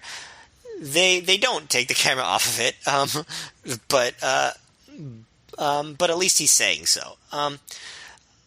AJ, for his part, doesn't really seem to care too much about what's going on with Jade Chung. He's just beating the crap out of Rave. And Rave actually gets, like, no offense for, like, I don't know, 6-7 minutes, would you say, of the match? Like, does that sound about right? Probably, yeah. Early on, yeah. Like he zero really, offense.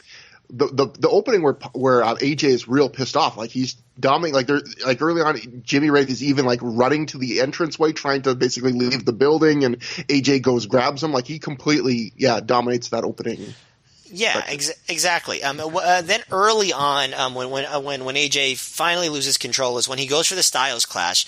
But the Rave's counter is actually one that another one I don't remember seeing before, which is Rave's head is between AJ's legs, and he just like headbutts himself backwards into AJ's groin.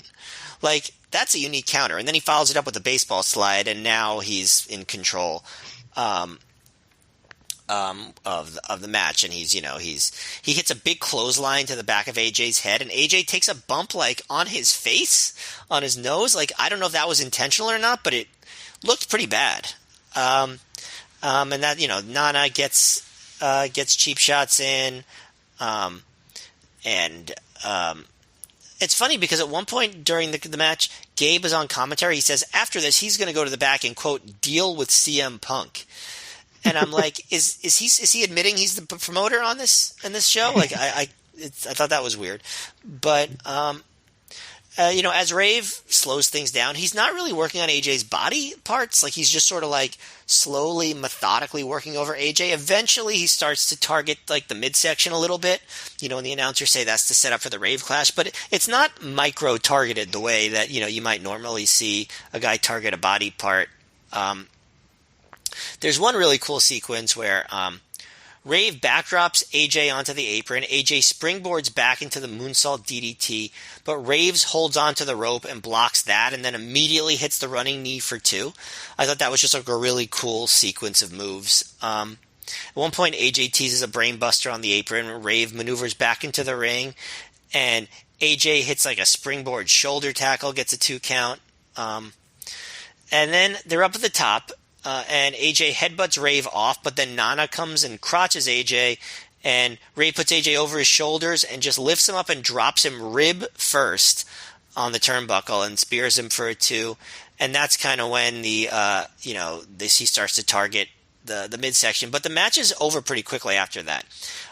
Rave goes for another Rave Clash, but AJ reverses it and gets a roll-up pin. So AJ wins, but he doesn't get to hit the Age Styles Clash, which is what his big goal was. I think winning's better, but AJ wants to hit the Styles Clash. And so now they're 1-1. It really told like a pretty solid heel versus babyface story, and I really liked AJ's fire at the beginning. I don't think it ever reached like really high levels. I'm not sure if they were trying, but given that they had a decent amount of time, I think that later part of the match could have been more.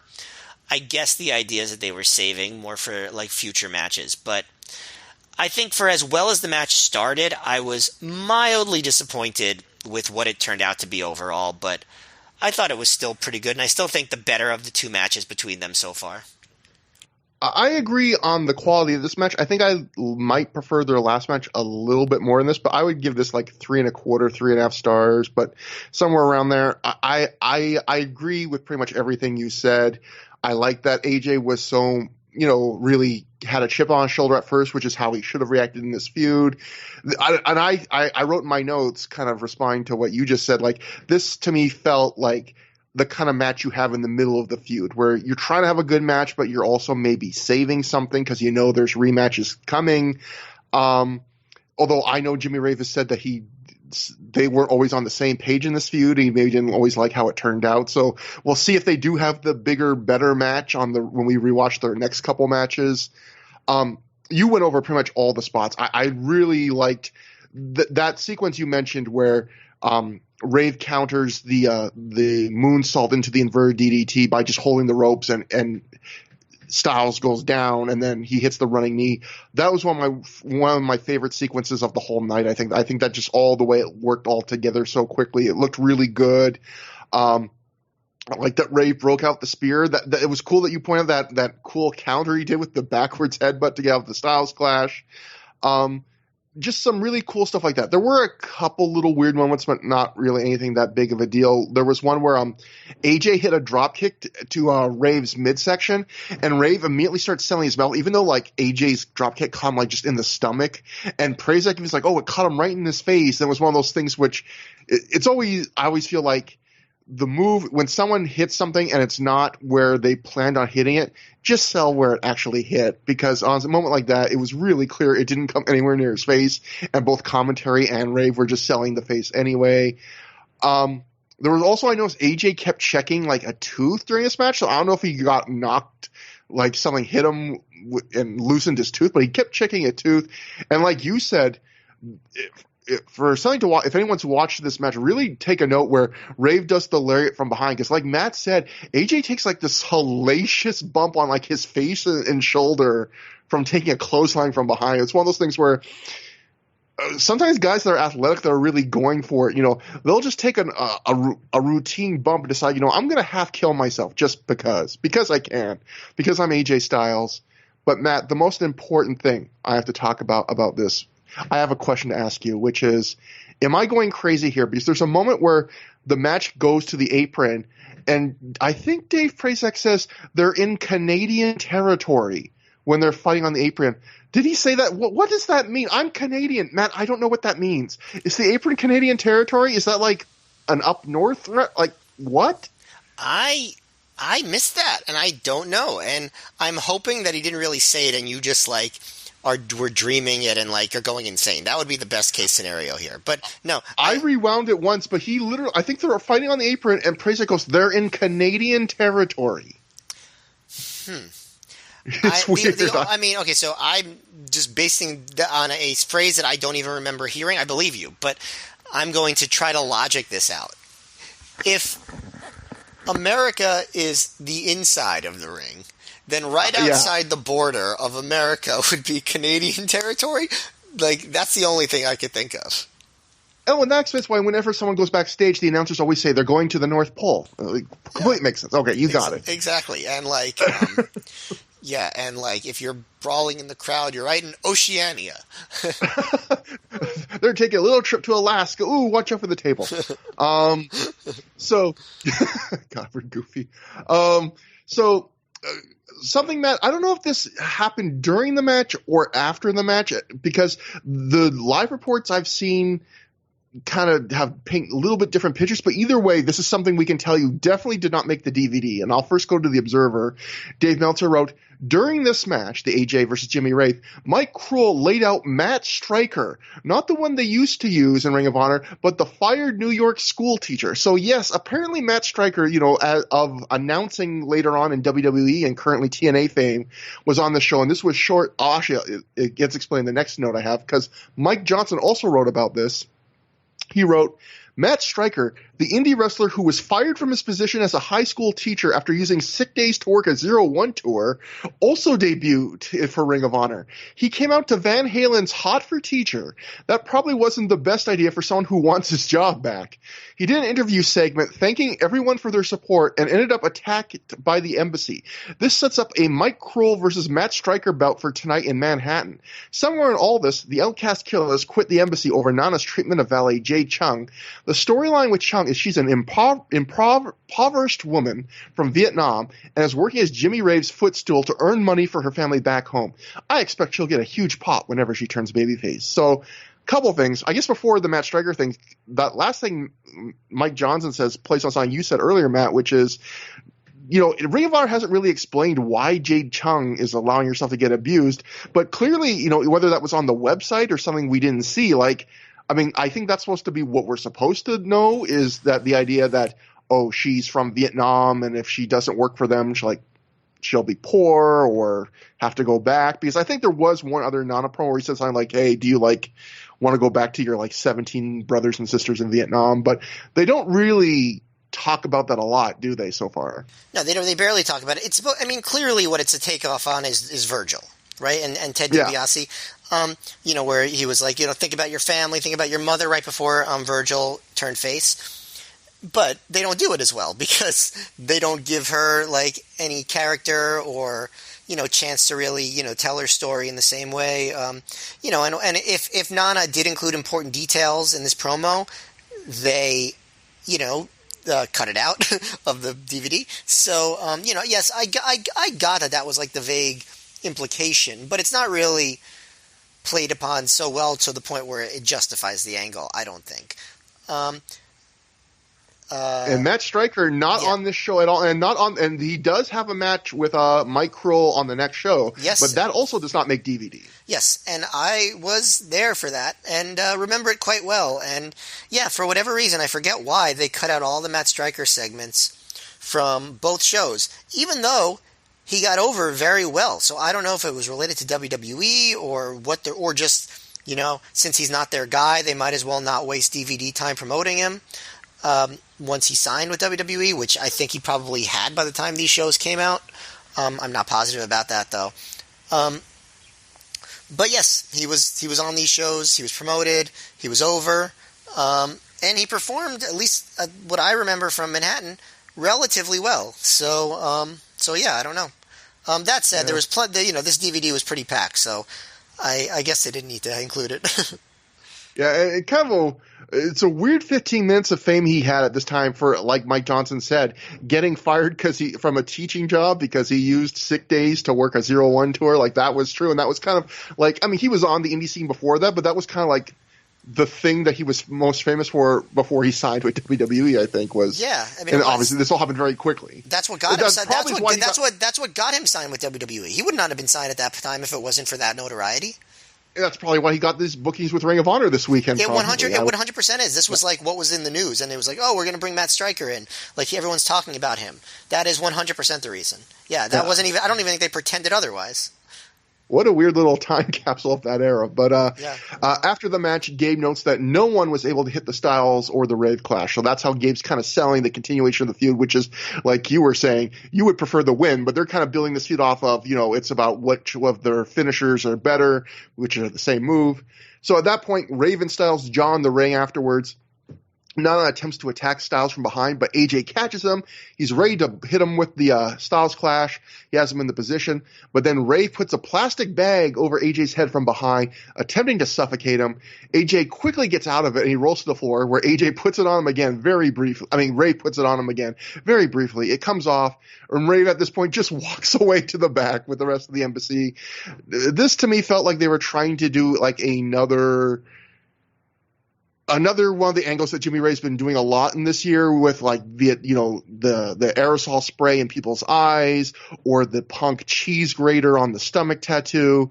And this felt like the Punk cheese grater stomach tattoo one, where it's not that good and and I believe Rave said that this was his idea and it wasn't that good. And obviously it's referencing the famous Terry Funk Ric Flair one, but plastic bags, unless it's a really thick, almost like a I don't know, like a clothing store like bag or something like you would use to hold dry clean. Like it looks like just like a plastic garbage bag. It's hard to take that seriously when it's pretty easy for a wrestler to tear through that, you know. Yeah, I mean, So not just even comes off a plastic garbage bag, like a flimsy one that you'd get at like a convenience store or something, and yeah, yeah, you literally just like push your finger into it like a little, and and you're done. It's over. You solve the suffocation problem. Yeah, I guess I appreciate it. They're trying to make Jimmy Rave be this like dastardly guy who has all these different ways of being like going too far with his evil ways. yeah. But like, yeah, this was corny. And hey, you know what? Some things don't always work. This was not that bad, but it wasn't good either. Yeah. Yeah, this write this out down in the like at least you tried something file. Like I appreciate the effort, but Exactly. didn't work. Nigel McGuinness at this then came out. He defeated Vordell Walker via pinfall in 3 minutes 33 seconds after he hit the Tower of London. This is another match like the opener with the Heartbreak Express, where I don't know if this was a longer match that was edited down, but either way, we only see again, or if it was always this short, but either way, we only see 3.5 minutes of wrestling. And partway through that, we get another, just like the Heartbreak Express match, there's weird like pixelation, then a test bars or whatever. And then we get shots of Matt Hardy. And this time we see his full face. He says, Matt Hardy version 1.0 is coming. And he tells Christopher Daniels to get ready for a double dose of Mattitude. Very weird kind of like, that's basically all he says. And then we go back to the match. But really the most noteworthy thing about this match is get this down for your edition of Ring of Honor Trivial Pursuit, because this is the very first Ring of Honor match ever that Lenny Leonard announces for. He does it with Dave Prazak. Lenny had previously announced in FIP, and I believe, I've listened to a few Lenny Leonard interviews on different podcasts now, and he said, they were bringing him in because Gabe had so many responsibilities now. It was time to lighten Gabe's load a bit. And he said that the prep for this was Gabe gave him the previous 3 months of Ring of Honor DVDs and told him just to watch those. And Lenny felt like he was still not up to snuff in these first few months. He felt like Prazak really carried him with the knowledge of the product.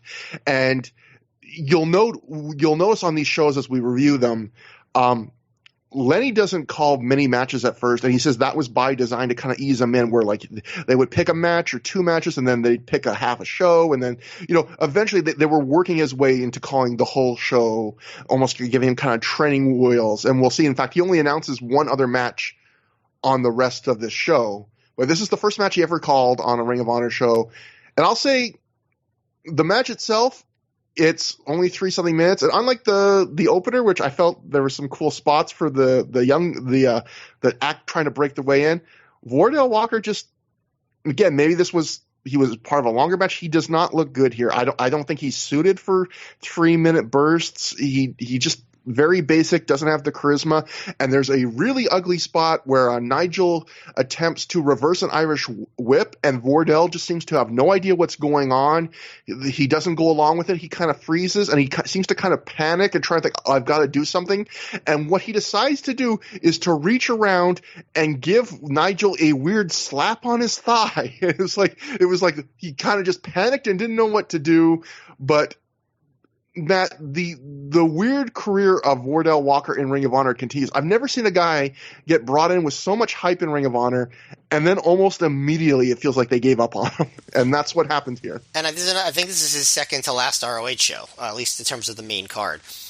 He works a throwaway 6-man on the next show. So yeah, I think that's it. Yeah, it's interesting with Lenny Leonard because like this show they really eased him in, like one barely of a match, which is this, and then one other match, and then I think he works close to the full show on the next night. Actually, like they so it's like they really ease him in and then they throw him right in there, which is interesting how they approach it. But yeah, I don't get what they're doing with Matt Hardy. Was it a way to say, well, we don't have promos in this show, but Matt Hardy managed to sneak in a promo? Like, why would they not just be like, okay, well, this guy's coming in to wrestle Christopher Daniels, let's give him a promo, like we did every other guy who's coming in to a show? But whatever, that was their choice with Matt Hardy. I guess we'll talk plenty about Matt Hardy and his whole deal on a couple of episodes from now. But yeah, as far as this, Yeah, Vordell. I do think that this match was clipped probably relatively significantly. I don't know how long the match was, but like, they just were starting the match, like locking up, and then they cut to Matt Hardy, and then when we're back, Nigel hits the rebound lariat, and both guys are down. So like that kind of selling tells me we just missed a lot of the match, right? Mm-hmm. And they were both selling as tired too. So I actually wonder if this match was significantly longer than it was on this. But yeah, it was what we saw wasn't particularly good, like you said with Vordell. Just didn't seem ready for prime time. Obviously, Gabe thought so too. Maybe if they'd given him a little bit more time before they started bringing him in and pushing him, he would have gotten over more. But they didn't, and unfortunately, and. Yeah, it was just so it ended up just being like a squash match win for Nigel, I guess. Because, even when a match is relatively back and forth, if somebody wins in what looks like 3 minutes, it basically feels like a squash match. You know what I mean? Yeah. When you can't have a good match with 2005 Nigel McGuinness, you figure Gabe's probably not going to be that high on you after that, right? Yeah, and I feel like in Ring of Honor, like at this point, you don't need to have a great match on your first match. It's not like you'd be giving up on that quick. But I feel like when you first appeared Ring of Honor, a clock starts where you have to have some kind of notable performance within a certain number of shows. And I feel like this was the show where it's like the clock is almost hit midnight here. Like he's done enough shows now, even though there've only been sporadic appearances, and he's yet to have like one show where you go, wow, he really, like, not even a good match, just even like he looked great here, you know. And my favorite Vordell match in ROH was the one against Kevin Steen, and even that is not remembered as a particularly good match. Yeah, Kevin Steen remembers hating that match. We like it more than Kevin Steen, but it's funny, like, what we consider his best match is a match Kevin Steen's like, yeah, that was a piece of shit. And yeah. It is interesting, though, on commentary, even in the midst of what looks like they've completely given up on him, they still have Lenny's calling Vordell the hottest prospect in wrestling. Prazak, again, keeps talking about how, like, Samoa Joe sees so much potential in this guy. Like, they're still trying to give him, like, the big endorsement, even though the booking does not match, like, the words they're saying to talk about him. But that brings us to a four-corner survival match, one of the most star-studded four-corner survivals probably Ring of Honor ever put on. Austin Aries defeated Homicide, James Gibson, and Samoa Joe in 25 minutes, 46 seconds when he pinned Joe after hitting the 450 splash. Matt, just superstar. I mean, you've got the last two before Punk Ring of Honor World Champions, and then in Gibson and Homicide, you got two of the next three Ring of Honor champions after Punk. That's pretty crazy to all have in one four-way. Sometimes I look up the reviews after I write my own notes of the match after I've watched it. I've seen a big spread on this match compared to a lot. I've seen people go like into the 4-star, like 4.25, like saying this is one of the best four ways they've ever seen. I've seen people give this 2.5 and go disappointing. There's a pretty wide swing, I think, in what people think of this match. What did you think about watching this one? I think I'm pretty close to the high end on this. I don't know about like well into the fours, but like up there. I've never been a huge fan of these four corner survivals in terms of like, especially when they go long. Like you always say you like them better when they're kind of like scrambly. Yeah. And when they are slow and long like this, they often get boring. And I thought the one on the show before this, the Death Before Dishonor one, was kind of like that. This one I thought was really clicked. I thought Joe was fantastic. I thought Gibson looked good. I thought Aries looked good. I thought Homicide looked good. I thought this was just really a really good match. Like I think it kind of started similar to some of these other ones, but it just because the personalities click so well, I don't think it got boring.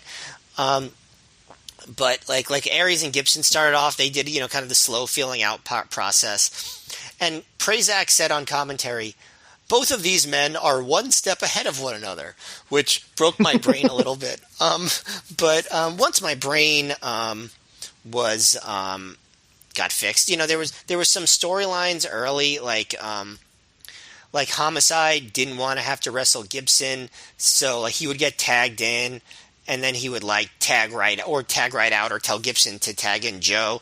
And for some reason, Gibson did tag in Joe. I would think he wouldn't want to. They don't go quite as intensely with how Gibson kind of wants to get his hands on Homicide here as as they did in the previous match, at least at first, which might be one drawback to the match because, on storyline, you'd think that Gibson would really want to. And then as the match wears on, Gibson does get more aggressive with Homicide. So that's good. But there was one point early in the match when Homicide was kind of like stalling outside the ring where you see him and Smokes on the outside. And Smokes puts his finger to the head of some fan in the crowd and does like a hand gun thing, shoots him in with a hand, and the fan is and this fan is not a big tough looking guy. He has glasses, kind of thin, and he's like, "You want some of this?" He says that to Smokes, and I thought that was really funny. I was like, man, good for that guy for living his fantasy of stepping up to Julius Smokes. Well, I got to bring this up just real quick. Sorry to interrupt, but there's a note from Mike Johnson. Again, this is another thing that does not make the DVD. He wrote, at one point, Julius Smokes, during this match, got a woman so angry, she hopped the rail to go after him and was escorted out of the building. Wow, this crowd is old school. That's fun, but maybe this guy that I'm talking about is one of the toughest guys around, and I don't know what I'm saying. So maybe that's her husband or something. Yeah, he seemed like he was just having fun, being you want some of this, but I thought it was funny.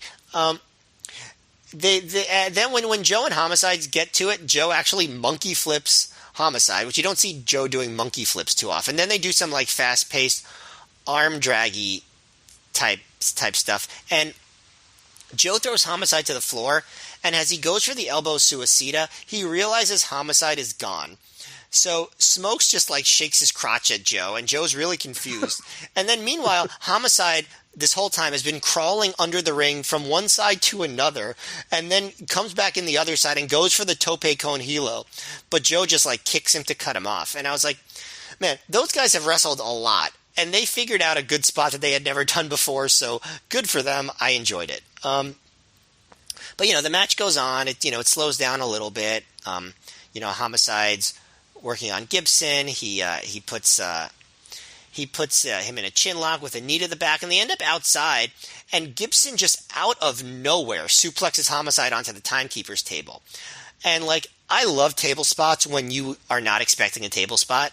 To me, those are my favorite kind. And to me, this was a really good one because I don't think anyone expected someone to go through a table in this match at this point in the match, and so I thought that was very effective. And so that's obviously Homicide tags out at that point, and at this point it seems like they're kind of working on Gibson, they're kind of trying to wear him down. Aries hits a belly to back suplex where he folds Gibson up basically like an accordion and covers, and Joe breaks that up. Then Aries kind of throws Gibson into the corner so Joe could tag himself in, and Joe and Aries kind of so the Aries could tag in Joe, and then it's Joe versus Gibson. So now Joe's working on Gibson. He does some of his combinations, and he's been a face in peril for a while here. Gibson has. He keeps getting his comebacks cut off, and they're kind of targeting Gibson in the back and in the neck. And Gibson tries to tag out to Joe, and gets a sunset flip hope spot on Homicide. And eventually, he backs Homicide into the corner and tags in Joe. And I don't know, one of my big criticisms is they spent a lot of time working on Gibson, but his tag out, his hot tag, is not very dramatic. Usually, when you want to build up a guy trying to tag out, it's a little more dramatic than that. But that said, Joe does come in basically he's working a hot tag, He's slapping the crap out of Homicide, doing power slams, face wash, and running boot on Homicide, and he knocks Aries off the apron mid-run while he's doing the running boot. All that stuff is great.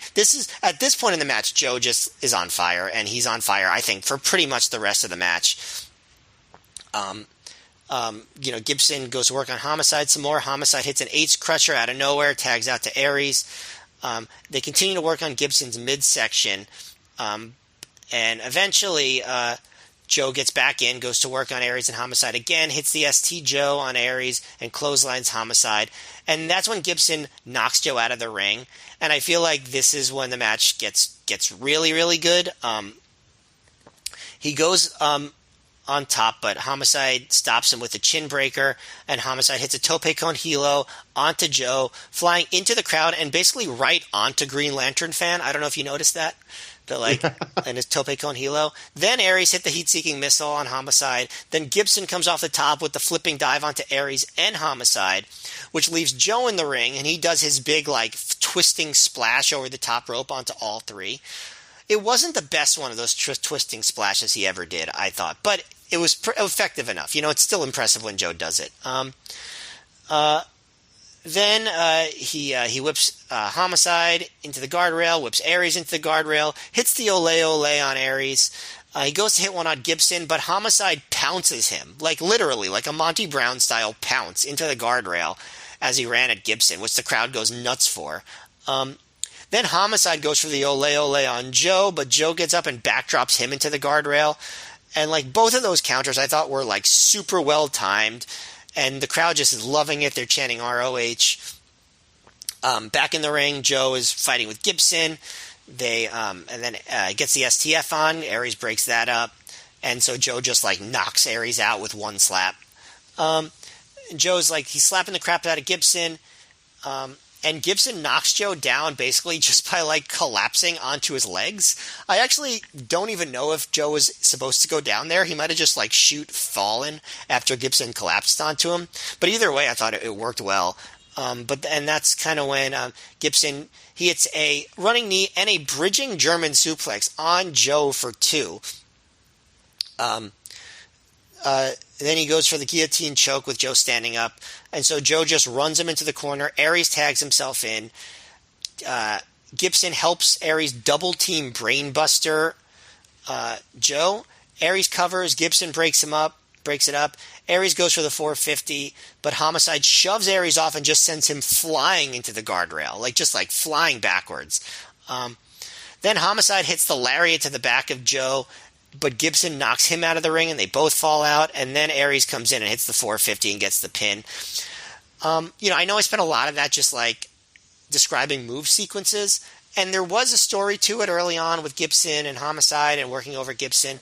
And I guess you could criticize the match by saying that didn't really play into the finish enough and didn't really lead anywhere. But I thought that just the guys were just so on point in this match, and Joe was so on fire, and the last 10 minutes were so exciting.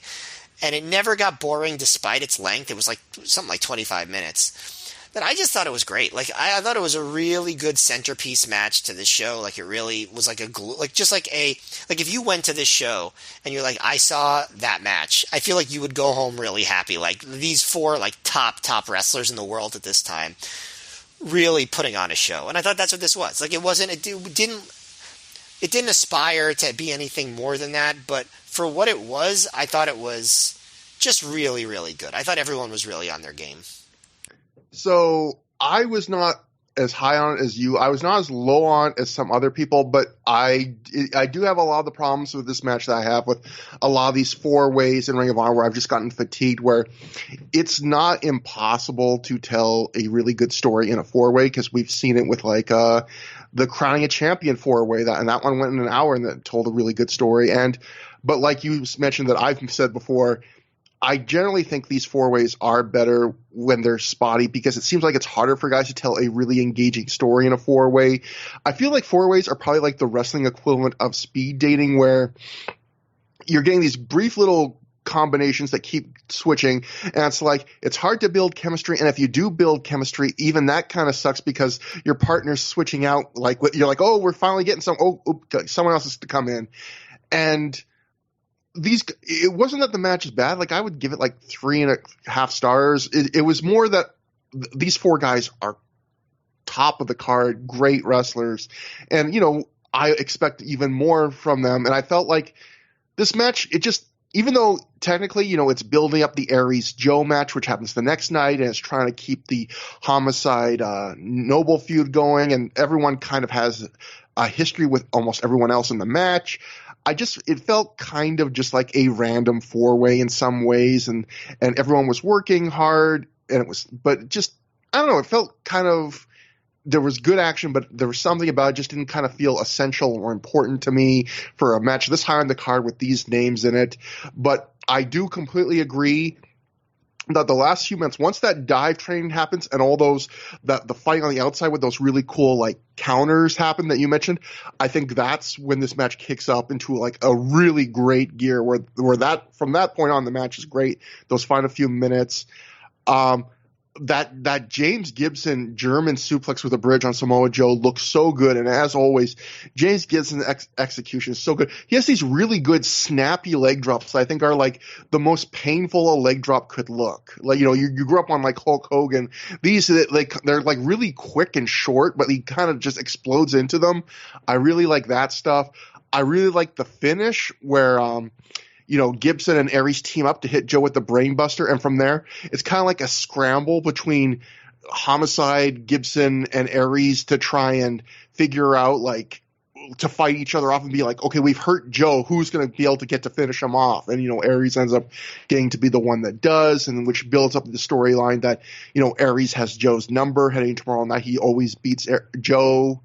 But there was a couple things I didn't like, though, going to it. One would be, apart from my general criticism that I went over at the start, one would be I felt like Gibson, he spent so much of this match being almost like the face in peril, even though it wasn't a tag match. Like, he spent so much of this match selling in the middle of it and not tagging out, and everyone else kept like voluntarily tagging in and out while they were like in control of a really beat up Gibson that was getting progressively more beaten up. And when a four-way in Ring of Honor is one fall to a finish, the first fall wins. And Gabe at one point tried to explain like why one guy would tag out, and he tried to do that once, just like, oh, maybe he just wants to get a rest. But then afterwards he just gave up. And there's a moment like you described, like being disappointed at this moment where Gibson didn't have a really triumphant tag out after being beaten up on so long. What I was more frustrated with was that moment you describe is like Gibson's been beat up on for minutes and minutes and minutes. Everyone's been tagging in and out, and he and Homicide like get shoved into a corner, and Joe is in that corner. At that point, he has the choice. He can either tag in via Homicide or Gibson, and he goes out of his way to like lean around Homicide and tag on Gibson's back. And it's like, in that story of the match, you would much rather wrestle Gibson, who has been beaten to shit for minutes on end, than like a relatively fresh Homicide. And yet he goes out of his way to like go after Homicide, which again, I didn't feel made much sense. And I also felt like you're right that Joe did look really good in this match, but it was also a night where it felt like Joe was kind of snake bitten, because there was like 3 ugly spots in this match around Joe, and usually you don't see one. There was like one where Homicide looked to do like a spin around Joe's head and drop into an arm drag, and it looked like they kind of missed on it. It didn't look very good. There was a spot where the ST Joe, you say, where, you know, Aries runs into for the coroner Uranagi counter, didn't look that good. I think Aries and Joe have kind of had a bad looking one of those before, so I don't know if they just have some weird chemistry on that move. And then that 4-man, the dive train spot in the end where everyone hits a dive and it ends with Joe hitting his big, not the elbow suicida, but the big kind of twisting dive, the tornado over the top rope. I felt really bad for Homicide, because if you look, like, Joe teased it for a long time, and yet Aries and Gibson don't get up to help catch him, and it's only Homicide who's trying to catch him, and even Homicide's out of position, and, you know, Joe barely gets over the rope. So, like, you can see Homicide like lunge forward to try and catch Joe when he realizes he's not going to get out very far, and Joe just catches him right in the head with his feet, and like that's the only part of him he really gets, and it's like, oh shit. But overall, again, I'm just really getting 4-way fatigued. I feel like so many of these are less than the sum of the wrestlers in them. And I guess we should also mention, like we were talking about earlier, Lenny Leonard already off commentary after the last match. Gabe's back in this position, but Lenny will be back for the next match, and then he'll be off for the main event. So just back and forth, back and forth. And I do want to, just for my part, as far as the 4-ways go, I would rank this as definitely in the top 3 4-ways that we've reviewed in ROH. You know, the ones that stand out, obviously the first one for the title, the hour-long one, if that even counts. Then the one at the first, Death Before Dishonor, with Cabana, Whitmer, Moff, and Homicide. And then this one. Like, I feel like those are like, that's like the elite tier of these types of matches. I mean, you know, that's, you know, not like that there's so many great ones, but I do think this one stands above the rest, just because of the quality of the guys in it and the level of stuff that they did.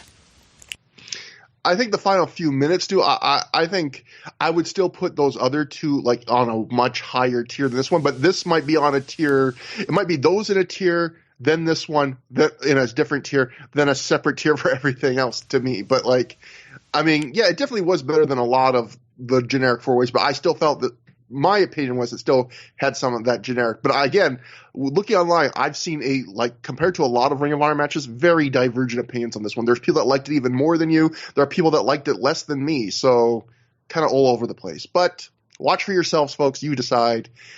After the match, Alex Shelley again appears in the ring from the crowd. He super kicks Aries before running away. Homicide and Gibson brought ringside. So we're just continuing feuds here, even though neither of those feuds really build to like a big singles match at this point. So, and that brings us to the semi-main event. Christopher Daniels makes his return match to Ring of Honor, scored to the ring by Allison Danger. He defeated Colt Cabana via pinfall in 23 minutes, 2 seconds after he hit the best moonsault ever.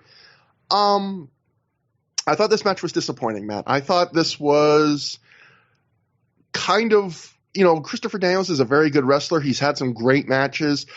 I feel like this is the kind of match I think of when I think about the bad Christopher Daniels, where it's slow. The work is very good technically. The execution is good. It kind of builds in a logical way where, it gets more, more action packed as it goes on. Daniels even does his usual where he works over a guy's midsection, which I like because not a lot of wrestlers work over midsections. But there's just something soulless and kind of boring about it, and especially for a match where it's got so much storyline juice going into it, where we're supposed to feel like, Gabe's been selling on this night that Cabana resents that Punk is making him do his dirty work, taking on Daniels. And Daniels is so pissed because, he wants to go after Punk for what he did to him 16 months ago. And, they had this big Second City Saints versus Prophecy feud that never got finished between Daniels and the Second City Saints.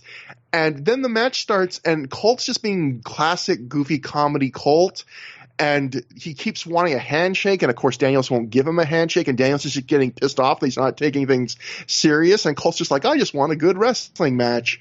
And it feels kind of weird because it's kind of making Daniels seem like a heel, like he's this fuddy-duddy that doesn't just want to get along with good, comedy, jovial face Colt Cabana.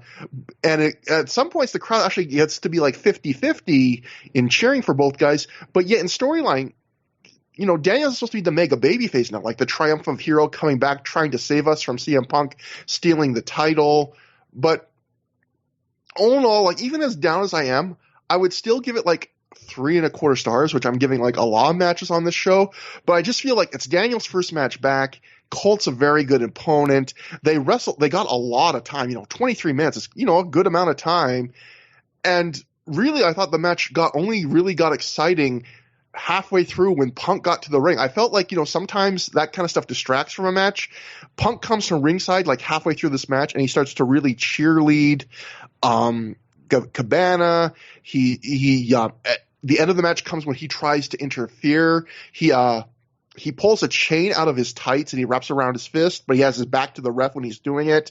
And so when he sees someone coming up behind him, he hits him with the chain wrap fist. But of course, it's Colt Cabana, not Daniels, and then that allows Daniels to get the win. So all the interference backfires. But I felt like the match got better once you had the emotion. Punk was bringing the emotion that I feel like the two guys in the match were missing when he was at ringside. And Matt, before I get to your opinions, I just want to say what my favorite part of this match was, which was when Punk is pulling the chain out of his tights to wrap around his fist, he's reaching his trunks, and it's taking a few seconds to get the chain, and you can hear just one woman in the crowd scream like, ooh, sexy. And I just wrote in my notes, did she think Punk was going to interfere against Daniels by pulling out his dick? Like what did she think was about to happen? Like, I was like, what? Because it's just one isolated woman. You can just hear the crowd like, ooh, and it's like, what do you think is coming? Because you're going to be disappointed. It's a chain. But otherwise, that was my favorite part of this match. Although also, it was also at one point, Danger keeps jawing at Colt. At one point, you can just hear Colt yell at her, put a bra on, which was like a weird shaming tisk. And later on, Colt yells at her, shut up, you whore. Wow. So Colt not being sex positive here. He's very much slut shaming here. Jesus. Yikes. what did you think, Matt? Um, yeah, I didn't hear him say that. That's bad. But yeah, I like the match less than you did actually. Wow. Yeah, I mean, well, if you're giving it 3.25 and like think it's on the level of like AJ versus Rave and like just like a quarter star below the four-way, then yeah, I like this match a lot less than you. Yeah, maybe I overrated this a little bit. It's weird because it's one of those matches where, again, like sometimes Daniels has matches like this where like the execution of the moves, like it's very competent, like it's professional wrestling, Matt. Like in literally professional wrestling, but yet it just leaves. It feels cold and kind of just empty. Sure, yeah, I mean, I think that's true that the moves were all executed well. But you mentioned like it should have been better because it got so much time. But to me, like that was the number one problem with the match, was that it got so much time. It should have been like half as long for what they were going for, in my opinion. Like literally, like I like a 12-minute match. I feel like would have been fine for what they were doing here. For one thing, generally speaking, I feel like 20 minutes should be reserved for a match with like that you're anticipating. A match that's been built up for a while, or a match that just like in terms of the like athletic pairing will be pretty likely to captivate a crowd for a long time just based on the quality of the wrestling. And I don't think that Colt Cabana versus Christopher Daniels, two excellent wrestlers, but I don't think where they were in terms of each other at this point. Like, I think you could look at that match on paper and know that 23 minutes would be too long for a match like that. Especially when you're talking about so late on the show, you know what I mean? But what adds to the fact that this is too long is that they weren't even going for like a really good, exciting semi-main event like wrestling match. They were going for an angle. This match was about the storyline. You don't need to do 20 minutes of stalling to get to that storyline. They could have done 5 minutes, then had Punk come out and the match is over 7 minutes later. That's like, to me, that would have been better. The story is that Daniels is really mad at Cabana because of everything that's happened in the past between the Saints and Daniels. Obviously makes sense, right? They put him out of Ring of Honor. Cabana literally says at one point, like, I'm a good guy now, and like tries to get Daniels not to be mad at him, and just wrestle. Like, and I appreciate that aspect of it. Like, I thought that was cute. I thought it went on for too long with Cabana trying to have a good time and Daniels being like, get serious. There was also one note on commentary where Prazak said that Punk signed Cabana onto the match, which that's a new one. Like that wrestlers can just sign other wrestlers to matches. Yeah. Like that was kind of a weird storyline point, but so basically, it's slow at the beginning. Daniels is like, I'm not joking around. And Cabana's like, I am joking around. And like, and then when Punk comes out, you're right, it does get better. But again, it goes on for too long. Cabana tries to shoo him away. He's like, it's my match, when Punk is interfering. At one point, Punk yells to Cabana, break his neck. And Cabana just goes, no. And I appreciated that. But yeah, like every time they tried to get it exciting, your attention was moved to Punk. So like, what's the point of belaboring this? What's the point of making it longer and longer? So like, yes, I don't think it was bad. Like the wrestling was good, but it just wasn't the right approach to what they were trying to do. Yeah, that's a great way of putting it. Yeah, like, and I thought Punk was great. Like, at one point, Cabana hits a clothesline and then covers, but he takes a chance before that to yell, hip, hip. And then Punk, and only Punk yells, hooray! Before Cabana covers. Like, I thought Punk, like I said, everything Punk did on the show was great. So I'm not criticizing anyone's performance here. I just think that trying to get 23 minutes out of this was I don't want to say a fool's errand, but it was just not the right approach. Like I just think if this match was half as long, it probably would have been pretty good. As it was, I thought it was just like much too long to get over an angle that should have been better because it was too dragged out. Yeah, I agree, and I think you make a great point where you were saying that this match was, trying too long to be what it was, which was the backdrop for an angle. But yet it also felt like they were trying to make this like a long, great Ring of Honor semi-main event, except the match they were working wasn't on that level either, I don't think. So it was kind of like it was the worst of both worlds. Like they were going for a match that wasn't kind of appropriate for what it was supposed to do, and they weren't succeeding at that kind of match either. So yeah. I do have another critique here, which is, and like, it's a weird critique because it's like, I think what the seeds they're planting with Punk and Cabana are very interesting in terms of what their dynamic could be over this whole thing. But after this show, they really don't play it up at all. Like, Cabana's sort of out of the picture.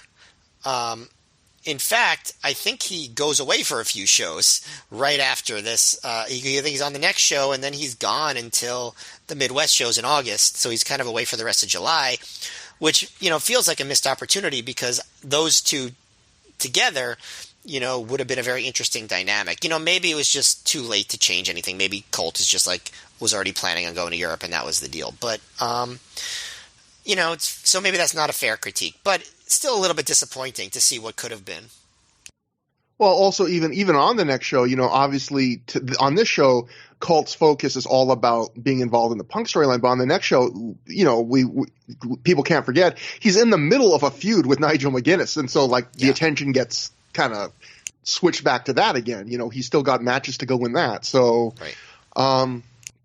Anyway, after the match, Christopher Daniels gets on the mic and he says CM Punk has become quite a storyteller, like he's Mother Goose or something. Daniels says he has an easy story for Punk. He says it's a story about revenge. If Punk is saying that Daniels turned his back on Punk 16 months ago, or whenever it happened, he has a chance at revenge on Daniels, and all it'll cost Punk is a shot at that Ring of Honor World title. Daniels says he just wrestled Colt, but he still has some gas in the tank. So why don't they finish what they started 16 months ago here tonight? Punk says if Daniels wants a match, they could do it non-title. But as for a title shot, Daniels can't just walk back into the company after 16 months and get one. He hasn't beaten anybody worth a damn yet. So again, a nice little shiv there to Colt. That's a great line. Like he says that a few times, and it's like, everyone knows what's going on there. Yeah. Punk says Daniels needs to go through the entire roster first, and if Daniels doesn't get out of the ring right now, Punk is leaving, taking the title with him to where he goes next. He wouldn't even say WWE, and no one will see a title match tonight. The crowd chants, "You're a bitch." The refs try and convince Daniels to leave. Punk keeps screaming at the refs to, get Daniels out of here. The crowd chants, "CM pussy." Eventually, a pissed off Daniels does leave and goes to the back, and Punk steps in the ring. Punk says on to the main event. He cuts a promo, and as he starts to cut the promo, he very strangely makes the decision to start the promo by walking all around the ring on his knees, doing this like weird crab walk. Yeah, he was doing that. He was doing that during the promo like Death Before Dishonor. Also, it's like I don't know if that was like going to be his new thing. I'm not sure. Yeah, I'm not sure. And he doesn't do the entire night like this, but he does start this promo that way. He knows the fans have been sitting at their computers trying to figure out who he'd wrestle tonight, but the only one who knows is Punk himself. Punk says he came up with one name, and he teases what he calls the match that was never supposed to happen. He challenges Low Key. The lights go out, Low Key's music plays, the crowd pops, but after the music plays for a while, it eventually comes to a stop. Punk says Key is just too gutless to face him. So Punk has another option. He says a guy that used to be the best wrestler in the world until Punk himself won the title, the American Dragon, Bryan Danielson. Danielson's music plays. Danielson doesn't come out.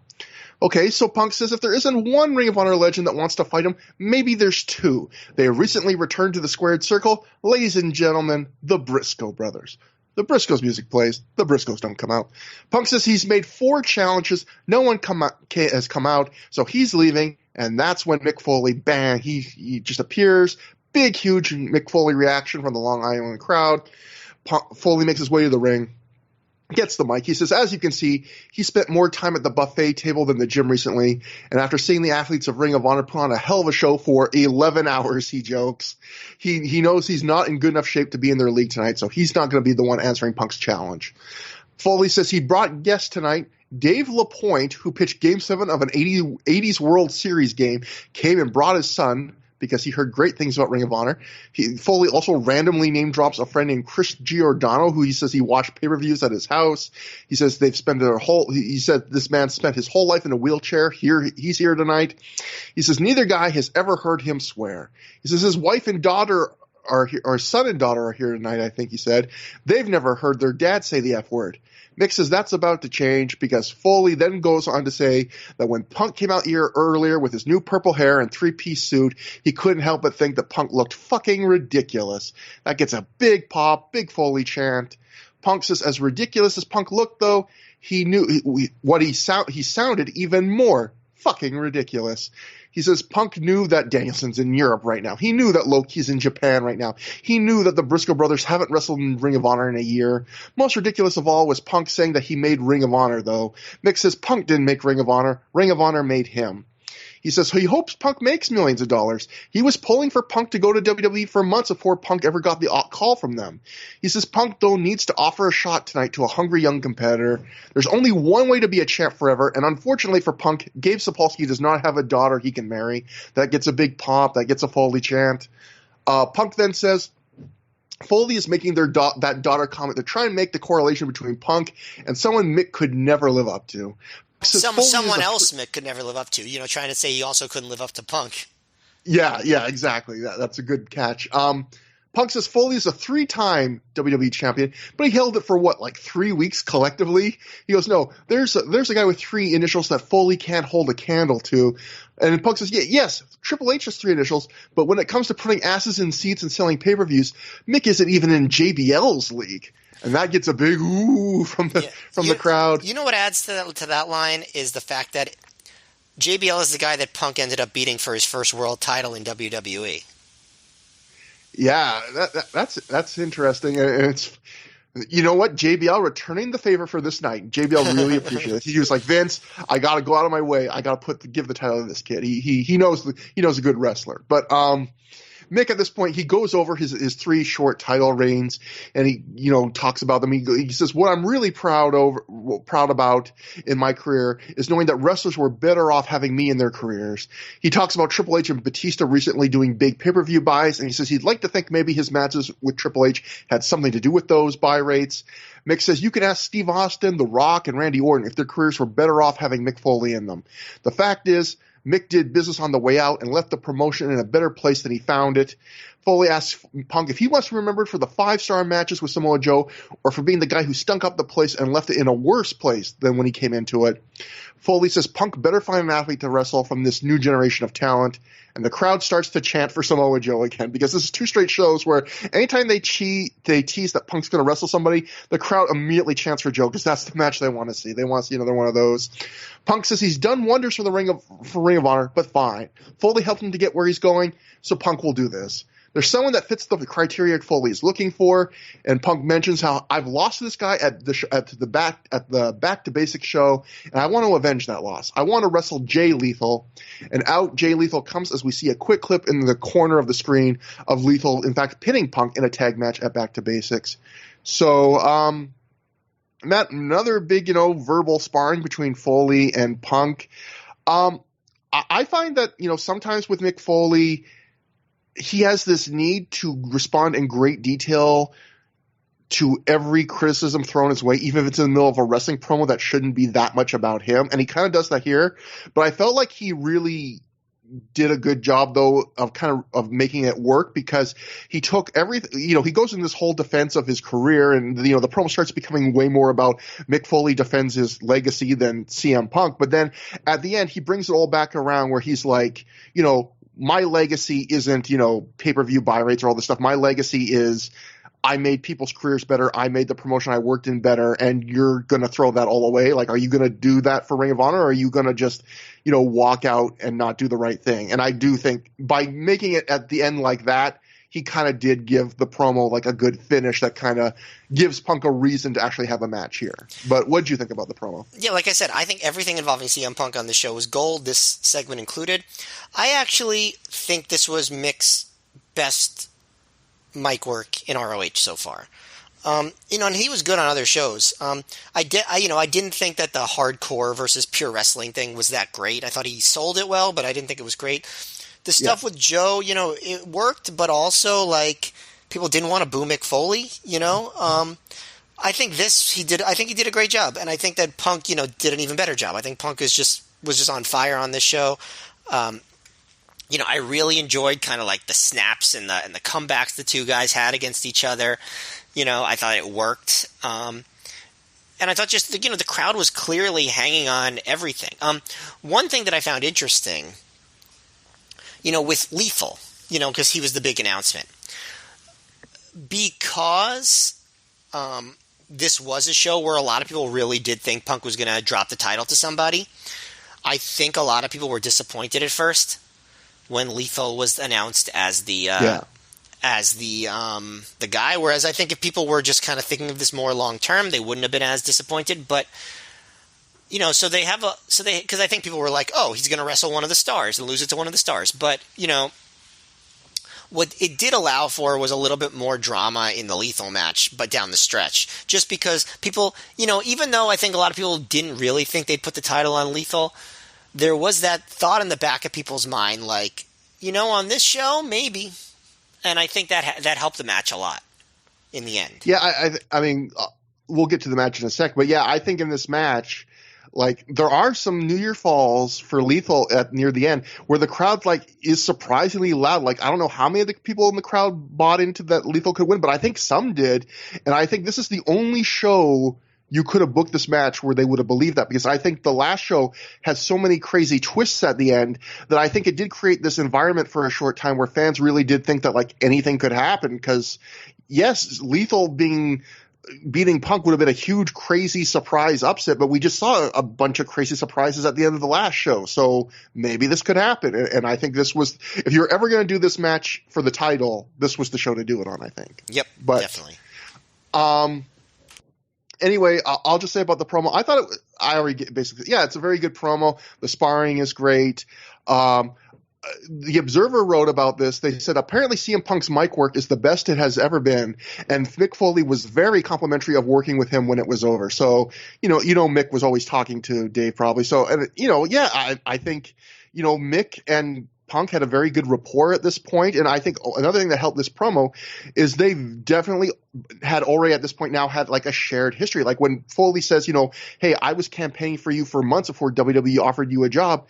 Like anyone that had been following the wrestling news knew that was true. When he talks about, do you want to be remembered for the 5-star match with, Samoa Joe, that Foley was in the crowd, like raving to people on radio interviews and newsletters afterwards about how that was one of the greatest matches he ever saw live. So, like, again, it's another promo like Punk's opening promo where, there's some conviction to it because he's talking about things that we all know really did happen that are true. And, wrestling is always, I think, at its best when it's taking real things and then incorporating them into the fake, goofy world of fiction that is pro wrestling. But, Matt, that brings us to our main event, the Ring of Honor World Title match. CM Punk successfully defended the title. He defeated Jay Lethal via submission in 20 minutes, 57 seconds when he made Lethal tap out to the rear naked choke as he was staring in Samoa Joe's face at ringside. Joe's own move, and the move he had done right before the rear naked choke, a muscle buster. Matt, we've seen Jay and Punk wrestle before, but this is their last one. What'd you think about this one? So, in a lot of ways, this is your classic, like, underdog title shot match where, the underdog gets his big near falls, but in the end, we all know what's going to happen. And it's worked in that formula, and it works well. If you just saw, if you're listening to this when it's new, probably just recently watched Kenny Omega versus Jungle Boy, which is, similar kind of deal. I will say I don't think anybody thought Jungle Boy would or could beat Kenny Omega on that night. On this night, because of the circumstances surrounding it, there was a little bit of belief in that crowd that Jay Lethal could win this match. Like, there really was. And I think that changes a lot. I also think that this match had some character elements to it that elevated it as well. But, like, the match was worked pretty formula. Like, it starts off with Jay, really going for it. Like, so Punk tries to shake his hand, but when the bell rings, Lethal, still holding on to Punk's hand, pulls Punk in, hits the dragon suplex immediately. and Punk escapes to the outside. So this is like the second big match that really starts hot and heavy, which I really appreciate because it just doesn't always happen in ROH. And, Punk keeps rolling out of the ring. Lethal keeps having to chase him to beat on him. He does like a crazy Irish whip on the floor where Punk just falls to the ground and rolls into the guardrail, which you don't see very often. I guess it was probably a botch, but I thought it looked really cool. And I thought the opening was great. Punk takes over, he slows things down as you would. Even starts a mocking "Let's Go Lethal" chant, taunts the crowd a lot. Really getting into his role as a heel in a way that he definitely did not do when he was a heel previously. Where he would just taunt the crowd constantly. That's not what CM Punk was ever doing, right? Like when he was a heel, during the early days in ROH, but that so he's much more classic as a heel. In this point, he works over Lethal's neck because Lethal has the bad neck from the Cop Killer double stomp combination. At one point, like he does some cool moves to the neck, including at one point he puts Lethal on the top rope facing out, and before he goes for his suplex, he just like punches and elbows Lethal directly in the neck, which is a good use of that position. But Lethal reverses the belly to back into a crossbody, and at that moment, Samoa Joe appears at the ringside for moral support. And when Joe is out there, that adds intensity to the crowd. So now at this point, the crowd starts getting up for it, and they trade punches.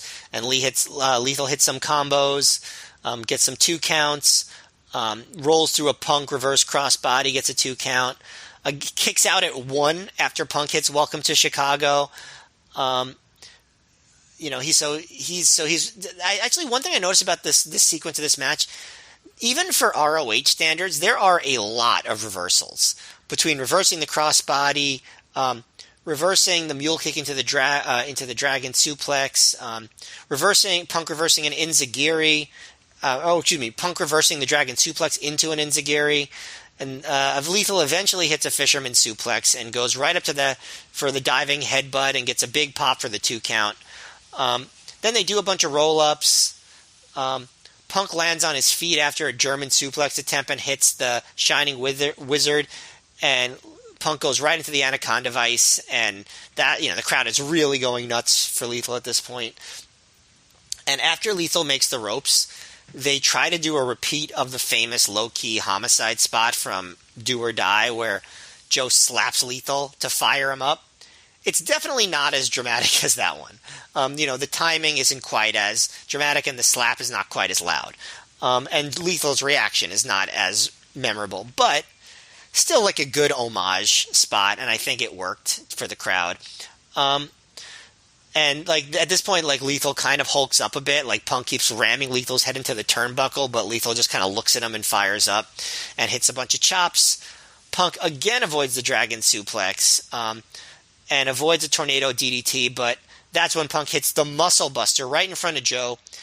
Then he covers, but he's like staring at Joe while he's covering, and as he's covering, he pulls Lethal up at 2 and just stares at Joe as he locks in the rear naked choke and Lethal taps out.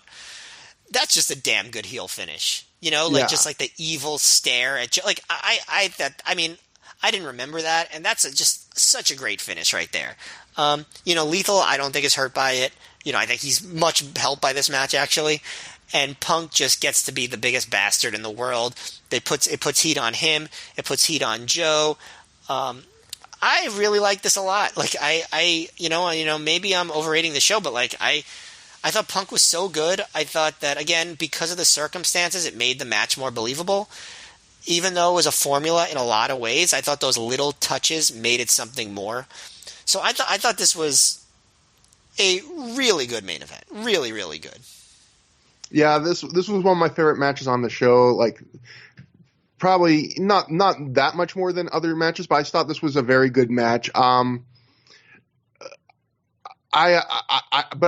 think it's funny. Like, I think it's almost like I can't separate the match from just like Punk's performance, because I think, like you said, the match is good, but it's formula.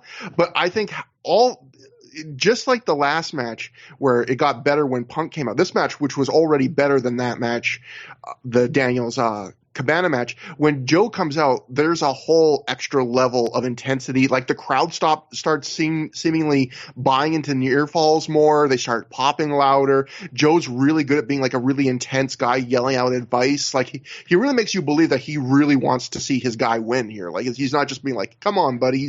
He's like screwing, like, watch out, do. And again, like you said, they repeat one of my favorite spots in Ring of Honor history, which is from the Do or Die show in 2003, where Homicide's wrestling Joe for the title, and low-key slaps Homicide when he's like hurt in the ropes to like psych him up.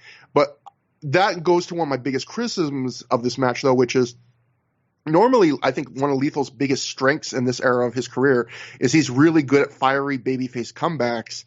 On this show, like, they do the 1 count kick out, which is referencing a great comeback from the last show, the Punk 1 count kick out against Aries, and then they reference the Do or Die spot, and then Lethal's comeback is to just take like another 30 seconds of abuse from Punk in the corner, and he kind of starts no-selling it, and then he makes his comeback, and his comeback is just a few like slow chops and punches, and it's kind of like he's so busy selling fatigue, he doesn't really fire up as much as I would like. And I just felt like the Joe spot and the 1 count kick out, like he should have had like an amazing comeback, and I feel like he doesn't really have that super fiery, over the top, like getting the entire crowd just to lose their minds comeback, and I feel like that everyone else in the match had kind of set the stage for him to have that, and for whatever reason he just doesn't put it forward.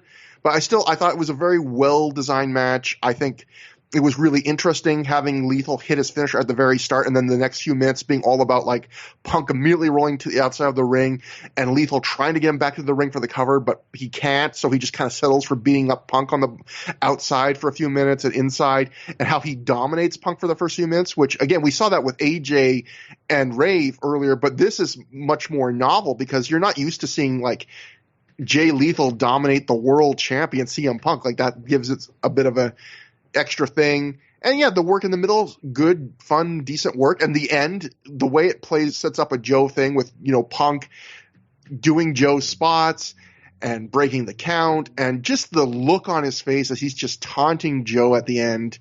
I mean, it's so good. And one spot I will mention about too in this match is there is one of the scariest hot shots I have ever seen where Punk gives a hot shot to Lethal. And normally, when you get the hot shot where you get dropped throat first over the ropes, you take it around your throat and you have your hands break your fall. This looked like Lethal took the hot shot where the rope hit him like in the middle of of his face, and he immediately is grabbing his face on the mat. Like it looked like it hurt, like it would hurt like a bitch. But yeah, this again, I think the thing I remember, I like Punk's performance even more than I like the match, because he is so gleeful and having such a good time and being just the biggest prick, just the biggest troll. Like I love at one point when he starts to make his comeback in the match, he screams out, "It's clobbering time," and he's just doing it in such a cocky way. And even like the callbacks like that are so great. But one other thing I want to make a quick little note of: there is a really deep cut reference that Punk makes in this match. So at one point in this match, after Joe's at ringside, Punk says to Samoa Joe, "Fuck you, sweet pea." And people might not know what that's in reference to. Yeah, I can tell you what that's in yeah.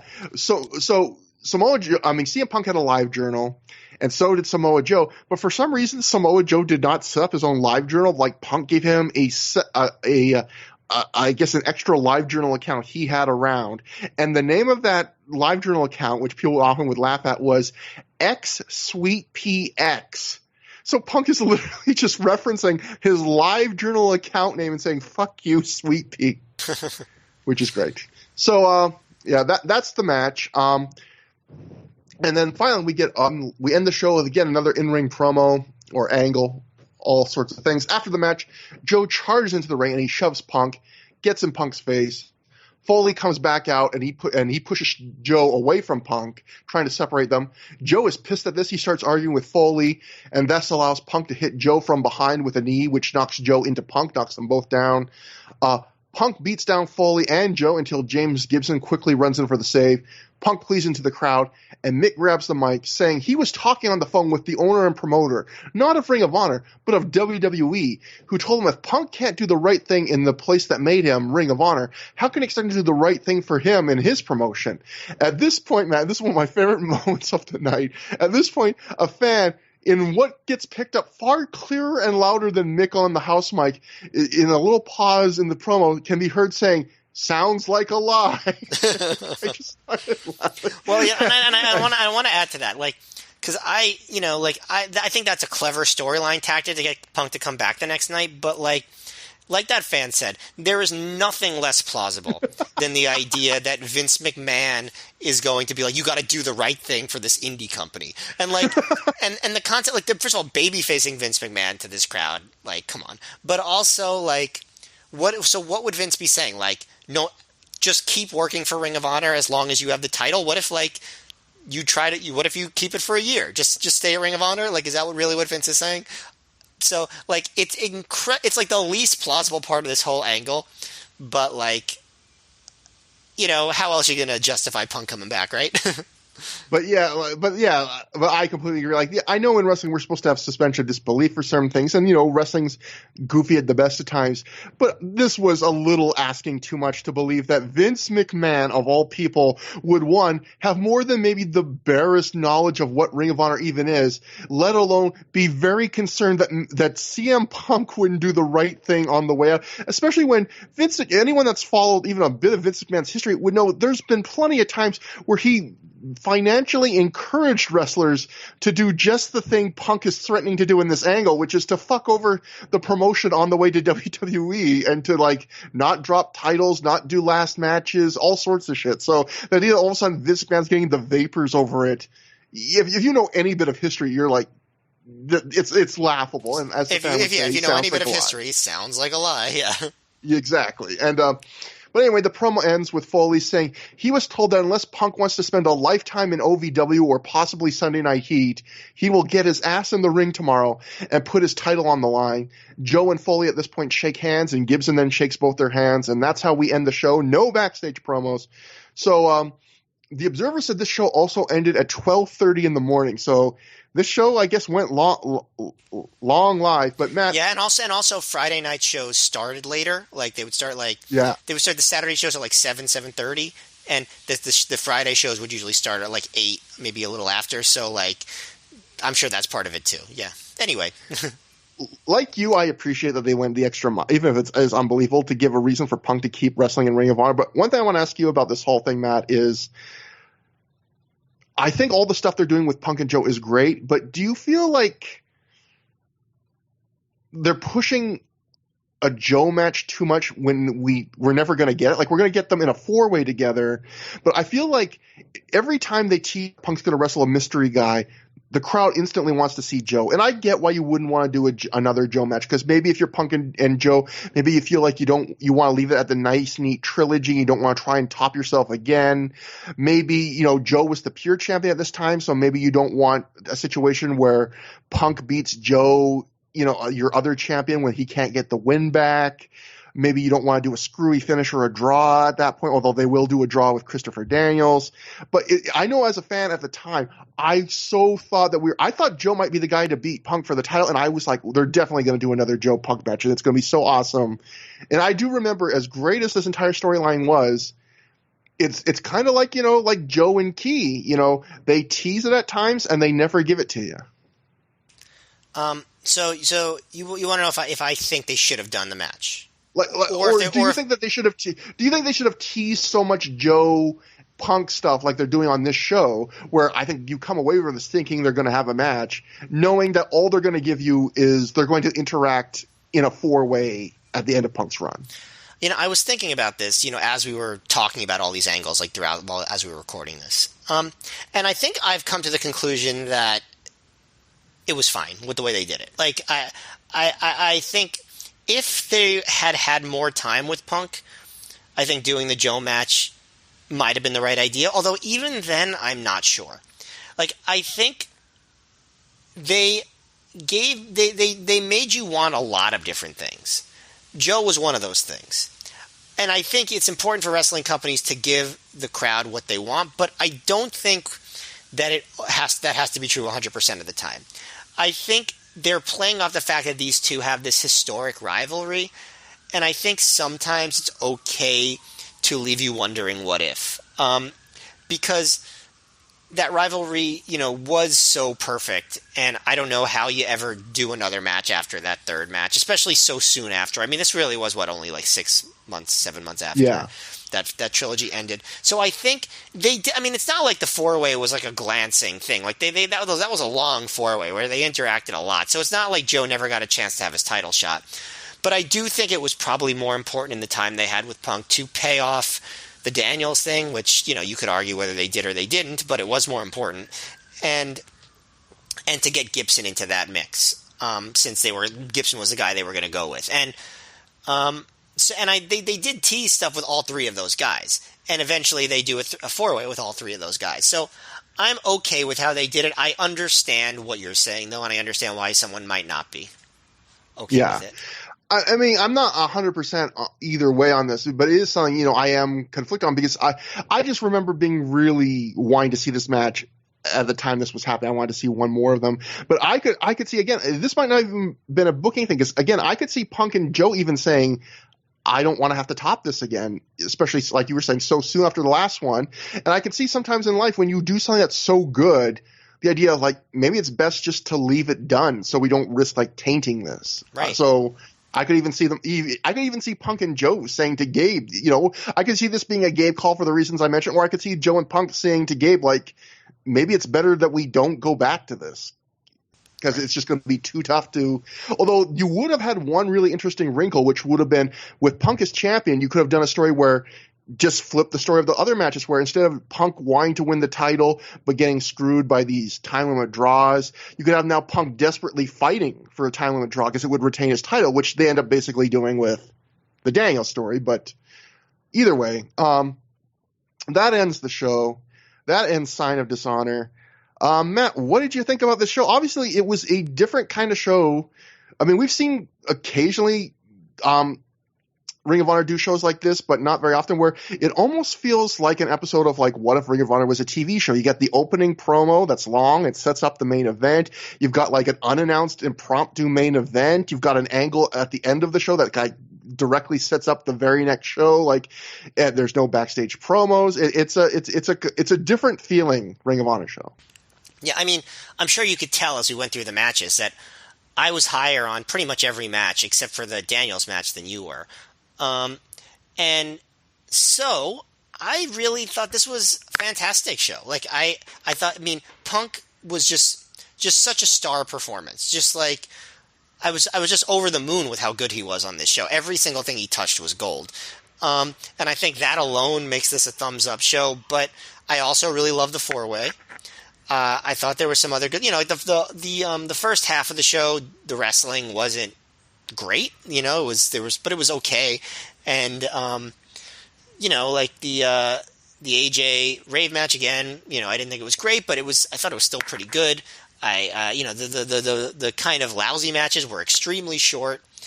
All of what normally I would say was excessive mic work was excellent. The only downer match for me was Cabana and Daniels, and that was helped by the fact that Punk was out there being so entertaining. So I thought this was just a, kind of a home run show in terms of what they were trying to do. A really great way to kick off this run of Punk, being the champion everyone's trying to get the belt back from. It was better than I remembered, honestly. I really, really liked it. So I did not like the show as much as you. I thought it was a good show, but yeah, if you just listen to our reviews, I think you would know that I didn't like it as much, because I thought this was another one of those Ring of Honor shows where like most of the major matches were like 3.25, 3.5 stars, and the talent is so good now. I kind of want at least one match to be like a notch or two above that. But I thought, again, there's a lot of those matches of that quality on that show, which always makes for a good show. But the thing I'll say about this show, which is, even though I did not like the show as much as you, I think this might be one of the greatest one-night performances of CM Punk's career. I think in terms of showing somebody like what Punk can do, like, in all different aspects of his career. Like, this is not the best match of the show, but it is a good match that I think he does a really good job at. But in terms of the angle work, just the confidence and character he projects, the mic work, even, the Cabana match, him working on the outside. Like, I think this is one of the, and just the confidence and the fun he's having. I think this is a great show just to see Punk, like, at his best in, like, every asset of his game almost. And I think that's what I'll always remember the show for. I'll remember it. I used to remember it just because, it's the show where he signs the contract on the belt. But I think now that I've rewatched it, I'll really remember this as, like, I think one of, like, just the best one night performances I've ever seen that guy have. That's really cool. Really cool to see it. In terms of, like, not just outside the ring and inside, in terms of character work and everything, this is probably the best one night performance anyone in ROH has ever had. Yeah, and again, one of the very few guys in the Gabe history of Ring of Honor that you could build a show around an angle and just his character work and the intrigue and not give away a big match. Because again, like you were saying, people were a little disappointed probably at first when they saw Jay Lethal, but yet I don't think people would be disappointed with the show at the end. And they didn't announce a world title match at the start of the show, and just, they Punk is one of the only guys I think they've ever had access to that could make that work, and he did. Yep. And yeah, so that brings us to the end of the show. If you want to get in touch with us through the years at gmail.com, that's THROH. We're also on Twitter. I'm at Trevor Dame. Matt is at Mayor MGF. There's a thread on the Pro Wrestling Only Plugs forum. And next time on the show, the Summer of Punk will continue with the second half of this New York double shot, Escape from New York, which is a loaded card on paper. You've got Punk versus Roderick Strong. You've got Aries versus Joe for the third time in a year, but this time for the pure title. You've got Nigel versus Colt in a stipulation match, their feud continuing. The tag titles are up for grab. The Carnage Crew are challenging, so that the title's not going to change hands with the Carnage Crew, but it still might be worth watching. And you got another big star-studded four-way with James Gibson in there again. I mean, you've got a big show for the next show, and I heard some guy named Matt Flerstein was even in attendance. So we'll get to compare and contrast your memories of the show to your new rewatching memories of the show. That's right. And so that will be that. Matt, do you have anything else to say? I will just say to have a sign of dishonor. No, I don't know. I have nothing to say. I have nothing to say, as always. Dishonor someone in your family this summer, and keep hydrated, keep cool. Yeah. And until next time, have a good time. Have a great time.